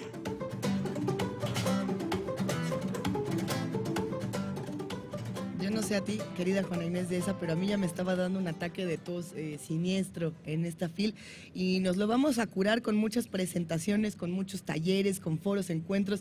Hay de todo el día de hoy en esta Feria Internacional del Libro de Guadalajara. Hay de todo, Luisa, hay diferentes encuentros, hay durante toda la FIL, no solo se llevan a cabo las tradicionales transacciones entre libreros, escritores, bibliotecarios, agentes literarios, editores y todos aquellos que hacen la gente de prensa, marketing, etcétera, sino también se llevan a cabo encuentros de bibliotecarios, encuentros de promotores de lectura, un programa interesante al cual fue Elmer Mendoza ahora mismo corriendo, que es Alas de la FIL, que son diferentes autores que vienen a la feria, van también a municipios conurbados de Guadalajara a platicar en escuelas, a convivir de otra manera con los lectores en otros ámbitos fuera de la FIL, a platicar con ellos y a difundir un poco lo que se hace aquí adentro, lo que Eso es sucede importante, aquí adentro. que la feria no se quede solo dentro de la feria. No se queda dentro de la feria, hay muchas maneras de acercarse a estos escritores y bueno, pues salen de ahí conversaciones muy interesantes y ya está despertando la feria, ya empezamos a ver pasar a autores, a todos aquellos que van corriendo a sus citas y con cara de muy importantes, Luisa. Yo vi por aquí correr a Francisco Hagenbeck y me dio muchísimo gusto. Va a ese medio que está ahí enfrente. Ahí enfrente, al ratito Saludos lo a Canal saludamos. 22, préndele a Canal 22 en este momento y va a ver a Francisco Hagenbeck. Es que esa es la maravilla, podemos tener de un lado a Elmer Mendoza, del otro lado a Francisco Hagenbeck, atrás de nosotros puede estar Ana García Bergua, que hay que decirlo, hoy presenta su libro y eso entusiasma mucho, Fuego 20, esto va a ser en el Salón Mariano Azuela, aquí precisamente en la feria en Guadalajara, y va a ser presentada por Antonio Artuño, que a mí me gusta mucho, o sea, me parece un gran escritor, y por Alfredo Núñez Lanz. Esto se antoja como una gran presentación, yo creo que me voy a ir para allá con grabadora para traer algunos retazos sonoros el día de mañana, y hay otras presentaciones que a mí me parece, querida Juana Inés, que no nos podemos perder y que trataremos de relatar el día de mañana. Por aquí les voy a ir contando, a ver.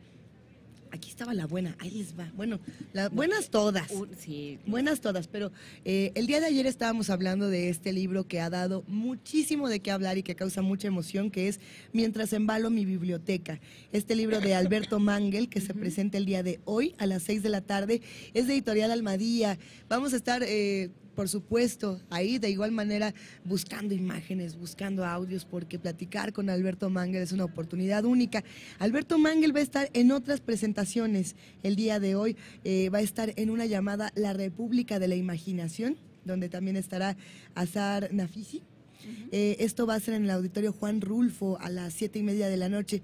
Es una de esas presentaciones estelares que tiene la FIL. La FIL se divide como lo rockstar, lo no rockstar, la presentación, el taller, el pasillo, y yo creo que todo es igual de valioso, ¿no? A veces nos vamos mucho por ay, es que en este auditorio gigante va a estar tal persona, y sí, vayamos a esas, pero busquemos en los recovecos qué otros autores, los jóvenes, los que traen libros independientes, ¿qué traen? Bueno, que cada quien haga, ese es el de las grandes riquezas de la FIL, que cada quien puede ir haciendo su propia visita. ¿A cuáles dirías tú, Juana Inés? Yo... A ver, préstame, vamos a ver. Pues creo que sí a Alberto Mangel, claro. Pero... Al homenaje a Alberto Ruiz Sánchez. A mí también me encantaría ver ese homenaje, sin duda.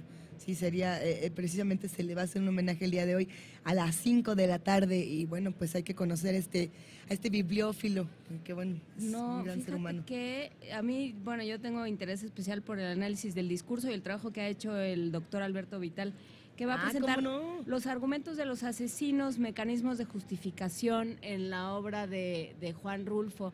Alberto Vital, que se dedica, bueno, es funcionario universitario ahora, pero antes de eso es académico, y se ha dedicado a hacer análisis del discurso, muy particularmente de la obra de Rulfo, cómo funciona, cómo las palabras, los giros narrativos, ciertos usos del lenguaje, funcionan como resortes, y cómo se va construyendo y cómo funciona la narrativa a partir de la selección de las palabras y el orden que se les da a cada una de ellas.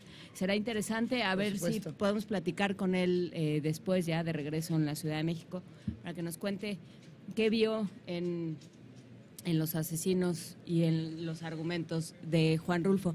Por lo pronto, yo quería nos hacer vamos. Pancho. Bueno, Pancho no. ¿Cómo se dirá según el diccionario del náhuatl en el español mexicano hacer pancho o hacer berrinche? ¿Habrá alguna manera de berrinche, no? Berrinche, ahora lo buscamos aquí.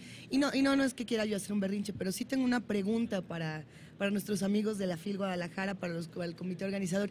El año pasado, no sé si recuerdan que estuvimos también aquí y hablábamos de quiénes son los autores jóvenes que están representados en la FIL y venían los noventeros. Y bueno, algunos estábamos de acuerdo y otros no, y otros dijimos, ¿y esos qué? Y otros dijeron, pero es que esos están muy buenos, y otros, pues no me gusta. En fin, qué bueno que se dio una controversia como esa y qué bueno que se dieron a conocer las letras más jóvenes, no solamente mexicanas, venían de muchísimos países. En esta ocasión, yo no sé si hay un espacio para los nuevos escritores o para las nuevas plumas. Sería interesante buscarlo, vamos a hacer ahora sí que una revisión exhaustiva en este programa para ver cómo están representados estos jóvenes autores, si es que también fueron considerados como una generación, si no, porque yo no los veo. Oye, que yo he estado revisando y no veo tantos. A lo mejor no como tal, hay un par por ahí. El viernes me parece que aquel con el que hablaremos el viernes, que escribe sobre Tabasco en la época de Garrido Canaval, una novela situada en este lugar, sí. Es de aquello que tú llamas las nuevas generaciones, pero lo iremos platicando, Luisa, habrá que revisar. Sí, habrá que ver con detalle este programa, pero por lo pronto nos vamos con jóvenes generaciones, justamente. En lo que tú revisas el programa nos vamos a escuchar A Renglón Sonido, esta serie producida en Radio UNAM, Gorriones, de José Luis Rico y Plumaje Gris, Anaís Abreu. Ambos en su momento becarios de la Fundación para las Letras Mexicanas.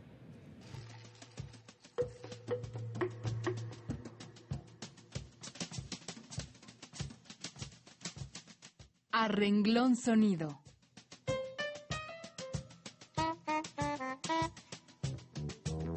Escritura que nace de una onda sonora.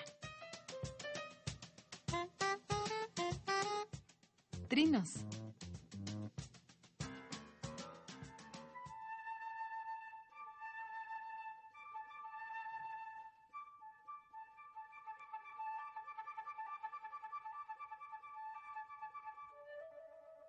Dan pequeños brincos por las ramas, por encima del ruido de los autos, en su salón de fronda y luz. Cantan su música siempre distinta y siempre igual. Son fiesta y derroche en la mañana.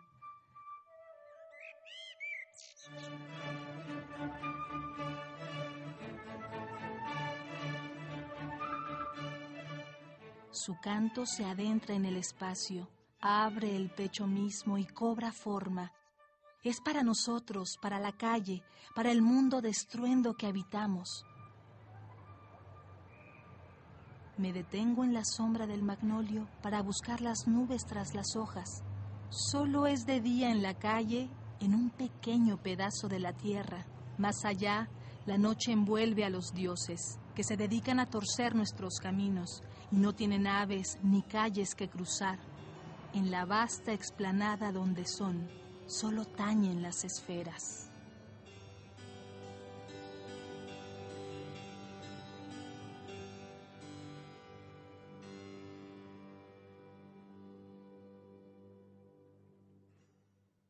Los Gorriones.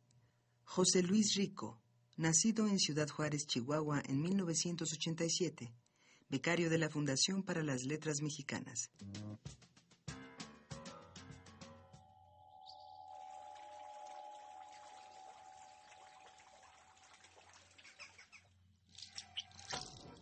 Un pájaro vuela cerca del jardín.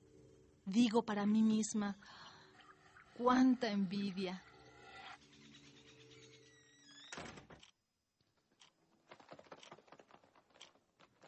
Pero al mirar la pared, veo una sombra aletear cautiva entre las rejas del bambú.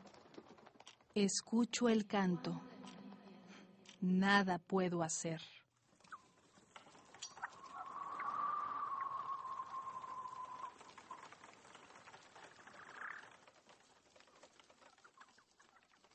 Plumaje gris. Anaís Abreu, nacida en la Ciudad de México en 1982, becaria de la Fundación para las Letras Mexicanas.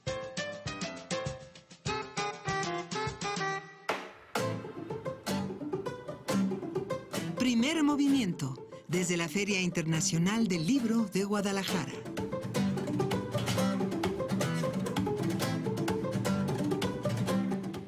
Mañana con 45 minutos. ¿Cómo vamos, Luisa?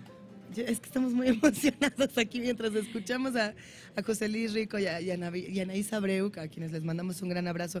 Y si no me equivoco, están aquí en la Feria del Libro de Guadalajara presentando textos, ambos escritores de poesía. Le vamos a darle una vuelta de ¿cuánto? ¿De 180 el tema? Pues le vamos a dar una fuerza, a ver si se nos quita el frío, porque mira, yo tengo frío. No, ya por favor, yo ya me quité la chamarra, ya me la puse, ya me dio tos, ya se me quitó. Tantas emociones en esta fila. ¿Qué hacemos con estas emociones? ¿Qué hacemos con mis manitas como un caramelo? Me voy a sentar sobre ellas en este momento a ver si se mejoran. Tenemos un invitado que nos entusiasma mucho y justamente le estábamos diciendo fuera del aire lo mucho que nos emociona poder tratar temas como estos, querida Juana Inés. Exactamente, bueno, vamos a hablar de mercado de institución, corporaciones comerciales, redes de negocios, crisis colonial, Guadalajara en el siglo XVIII, pero no solo eso, sino la economía como, pues no sé si como motor de la historia, pero sí como una forma en la que la historia va cambiando y una cierta manera de... Una historia de la historia. Una historia de la historia, exactamente. Y para ello está con nosotros Antonio Ibarra, él es profesor de Historia Económica en el posgrado de Economía de la UNAM, doctor en Historia. ¿Cómo estás, Antonio Ibarra? Muchísimas gracias por estar con nosotros. Muy bien, un gran gusto estar en Primer Movimiento. A ver, ¿de qué va este libro? Y cómo nos vamos enamorando de la otra historia, de la historia que a veces decimos, no, números, bye, no, nos echamos a correr para el otro lado y no sabemos que ahí está una de las historias más emocionantes que podemos leer. A ver, estamos viviendo el fin de la historia, ¿no es cierto? Hay una conciencia de que la historia como la habíamos construido a lo largo de siglos se desvaneció. Que la historia económica que había sido, digamos, la arquitectura dura de la narrativa histórica, hoy día, paradójicamente, cuando estamos dominados por el mercado, cuando el mercado es la historia real del mundo, no logramos tener un conocimiento largo en el tiempo de lo que ha sido el mercado. Y este trabajo es un trabajo, déjenme decirles, compilé 20 años de trabajo de investigación, ¿no? Sí. Es un desafío también porque aspira a hacer de la historia económica, que normalmente tiene una narrativa muy dura, es construida a partir de signos, de números, de sistema de ecuaciones, etcétera. Quiere ser una narrativa que convierta los números en letras, es decir, que las evidencias las convierta en conjeturas, las evidencias las convierta en modos de pensar ese pasado, y como bien sabemos, toda historia se escribe siempre desde el presente. Entonces, las preocupaciones que anidan en este libro tienen que ver mucho con las preguntas que nos hacemos hoy día. Es decir, ¿qué tan importante es el mercado en la vida cotidiana? ¿Qué tan relevantes son las reglas para que una economía funcione bien ahora que no las ¿Qué tanto marcan? Nos afecta aunque no nos interese, entre comillas, aunque no nos veamos metidos en esta conversación, aunque no nos incluyan en la conversación, ¿qué tanto nos tiene que importar? Mira, Luisa, los economistas dicen que la actividad económica es ubicua, ¿no? Ocurre en todo lugar y en todo tiempo, pero efectivamente conocerla, entenderla, supone más que ese presupuesto. Es decir, esa ubicuidad es lo que hay que historizar. Y un poco el libro se encamina en eso. Y empieza, digamos, con una idea de cómo se estructuraba esa economía en el siglo XVIII. Vale decir, nos referimos a Guadalajara, pero Guadalajara es una escala de observación. A mí me ha permitido, digamos, ver el siglo XVIII, un siglo de prosperidad, un siglo de protagonismo de esta ciudad y de esta economía en la Nueva España, para plantearnos la naturaleza de la organización económica en la época colonial. O sea, es una microobservación de una, digamos, macrointerpretación. Es un juego de escalas. Pero el juego de escalas se extiende también de una historia de corte cuantitativa a una historia de corte serial, ¿no? Medir el tiempo, pero también a los actores. Entonces me preocupo un poco por ver quiénes eran los actores de ese mercado, cómo se relacionaban, cómo manejaban las instituciones, cómo ejercían dominio sobre la política, cómo generaban condiciones favorables para el beneficio. Entonces, es un juego entre la economía, la historia, la sociología, la política. Bueno, digo, la historia es eso al final de cuentas, ¿no? La historia sí es un, digamos, este recuento de las fuerzas que entran que entran en colisión al momento de que los seres humanos entran también en contacto unos con los otros. Y por ejemplo, si uno lee a Brodel, el Mediterráneo y el mundo mediterráneo en la época de Felipe II, o si uno lee cualquier recuento histórico, está la economía presente aunque no se diga, está la forma en la que los seres humanos subsisten e intercambian una cosa por la otra. Yo tengo esto, tú me das esto otro, y ahí empieza el movimiento económico. ¿Cómo acercarnos a la historia económica? ¿Qué autores están trabajando la historia económica desde una perspectiva más, pues más de divulgación y más cerca de lo que se conoce como la historia tradicional? ¿A qué autores acercarse? Mira, este libro es un diálogo con un historiador norteamericano, Eric Van Jong, que ha hecho 2 o 3 obras muy importantes para la historia colonial de México. Su más reciente obra es La Otra Rebelión, que fue una reinterpretación desde el psicoanálisis de la insurgencia, un libro que fue muy polémico en su momento. Pero Eric viene de una tradición en donde compartimos horas de archivo, discusiones, etcétera, que es la historia económica. Y este libro para mí también fue una entrada a otro que está en preparación, que tiene que ver con pautas de obediencia y disidencia. Porque al final de cuentas la economía te lleva a eso. Y tú ahora que nos traes a Brodel a la mesa, efectivamente, digo, Brodel nos enseñó a pensar la historia no en una sola dimensión, ¿no? Sino en múltiples escalas. Y a datar los tiempos, el tiempo lento, el tiempo largo, el instante de la ruptura, ¿no? Entonces, un poco los historiadores hoy día tenemos que estar jugando con esa visión. Y este diálogo con Eric es un diálogo que va de la economía, la sociología, la política. Y lo encuentro estimulante porque creo que nos hace mucho falta conocimiento histórico, sobre todo con un futuro tan incierto como el que tenemos. Y también darnos cuenta de que la economía está en nuestras manos, o sea, no es una actividad, digamos, intangible, ¿no? Los actores sociales son los que al final de cuentas modelan la economía. Ay, pero ahí entra una discusión que a mí siempre me apasiona, y es cómo le vamos a contar esta historia y cómo vamos a hablar de economía con los lectores que no son doctores en historia, doctores en economía, que tienen diferentes discusiones. Es decir, el lector que va caminando por los pasillos de la FIL y se encuentra con un libro como este, que es muy pertinente y que además es necesario que todos entremos a estos temas, ¿cómo se engancha? ¿Cómo se apasiona si de pronto le salimos con el neoliberalismo? Siempre podría decirlo con términos mucho más elegantes, pero ¿qué hago? Es impenetrable a veces el lenguaje, son impenetrables a veces los números. ¿Cómo le quito esa barrera y digo, aquí está y es así? ¿Cómo? ¿Han discutido estos temas? No, desde luego. Lo que tenemos que escribir es la historia para nuestro tiempo. Y los lectores han cambiado. Digo, también los académicos tenemos esa obligación fundamental. Y si no, nuestro diálogo es un soliloquio. Es decir, nos reunimos en coloquios, 20, hablamos, discutimos, criticamos las fuentes, los números, bla, bla, bla, pero ¿a qué listos somos? Y la narrativa, ¿qué narrativa estamos construyendo? Entonces, este libro es un esfuerzo en esa dirección, es un esfuerzo que además, por eso juzgaba que era importante que en Guadalajara se leyera, ¿no? Porque, digamos, la obra negra de investigación no está visible. Lo que está tratado de narrar es algo que tenga una unidad. El título es como un menú, ¿no? Pero bueno, es la práctica académica, pero quiere ser un texto para reflexionar históricamente desde una ciudad, digamos, modos de escribir la historia, ¿no? Entonces son los modos lo que me importa, y la verdad es que me hubiera encantado escribir una novela sobre el tema, pero no me da todavía el cuero. Pero no todo tiene que ser una novela. Pero mira que hay narrativas que son distintas. La historia requiere también su propia narrativa, y la no ficción nos han enseñado que es muy árida, pero no, o que el ensayo es muy árido. Es apasionante. Y justamente lo que necesitamos como país también es aprender a argumentar y aprender a construir de alguna manera argumentos que tienen que ver con los hechos, con las ideas, con refutar ideas, con poner a dialogar a diferentes autores, a diferentes formas de ver el mundo. Cuando hablábamos de lo que sucedió ayer, de dos enfoques distintos, uno relacionado con el arte y otro relacionado con justamente la economía, que lo que dicen es el problema de todo es el modelo neoliberal, este modelo de consumo, este modelo económico que no nos ha llevado a nada bueno y que nos ha llevado a una desigualdad tremenda y que no hemos sabido manejar. Entonces, si necesitamos cambiar ese modelo, necesitamos saber de dónde viene, en qué momento esto se empieza a gestar.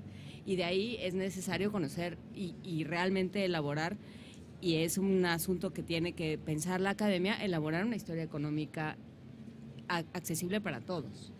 Absolutamente, ahora que lo tocas, esa es la nuez un poco del argumento. Viejo y querido profesor, hoy desaparecido, Ruggiero Romano, nos planteó una pregunta. A ver, historiadores de la época colonial novohispana, si la Nueva España era rica, y ustedes lo han probado, ¿por qué los novohispanos eran pobres? No, es una pregunta que nos asalta desde el siglo XVIII y es una pregunta que no hemos podido resolver. Hoy día, digamos, va a ser un argumento de retórica política, pero es una realidad muy larga, es una historia muy profunda. Entonces, el tema de la desigualdad, ustedes lo han tratado en el programa, el tema de la desigualdad no es un producto reciente, sino es una larga historia. Y hay que deconstruir esa historia en donde encontrábamos como responsables a la colonia, donde encontrábamos como responsables, ¿no? A los conservadores, a don Porfirio, etcétera, ¿no? Es decir, tenemos que hacer un ejercicio de reingeniería de nuestro pasado para atorar los problemas del futuro.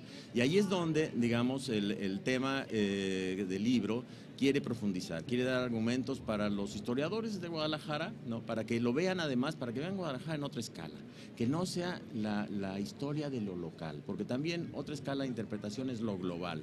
Hay un capítulo dedicado a cómo circulaban los productos chinos en Guadalajara en el siglo XVIII. Es justo el que quería mostrar, a ver si podemos encontrar una vez más los gráficos que tiene en ese momento para representar la red de los productos. Es una maravilla, a ver si ahorita lo encuentro y bueno, los que nos están viendo en TV UNAM a lo mejor pueden ver este gráfico que tengo en mis manos, que es una gozada, ¿no? Poder tener la información así.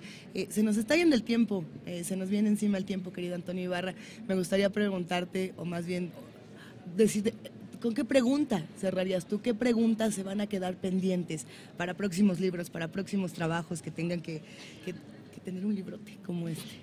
Bueno, el capítulo que sigue tiene que ver en cómo nos inscribimos, y no es reciente, en la economía global. Eso es lo que estoy trabajando ahora, y estoy tratando de trabajarlo no solamente para México, sino también trabajarlo para otros espacios.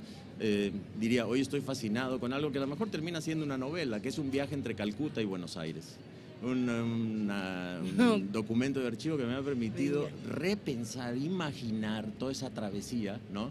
A principios del siglo XIX, en medio de la guerra contra los ingleses, etcétera. Bueno, pero es un nudo, ese tránsito es un nudo que me va a permitir hacer otra historia económica, otra historia social. ¿En qué viaje estamos? Estamos en un viaje hacia Oriente, ¿no? ¿Por qué fracasó ese viaje de Oriente a América, ¿no?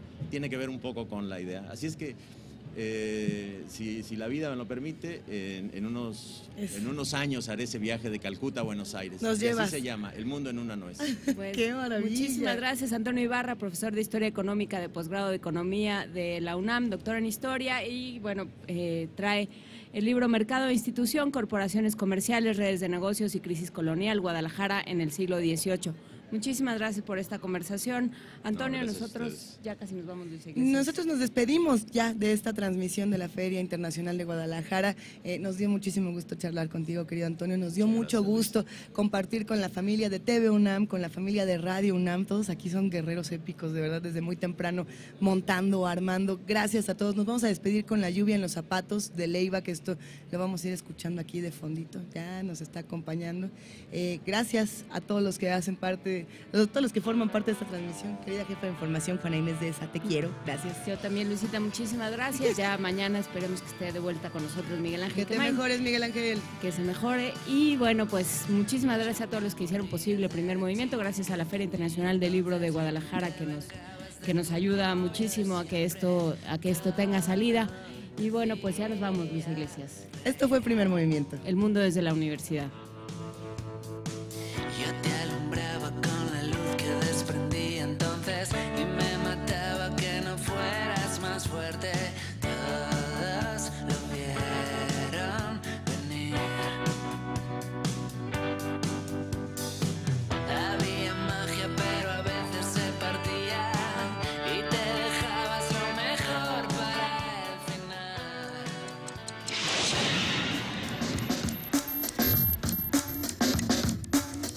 Radio UNAM presentó Primer Movimiento. El mundo desde la universidad.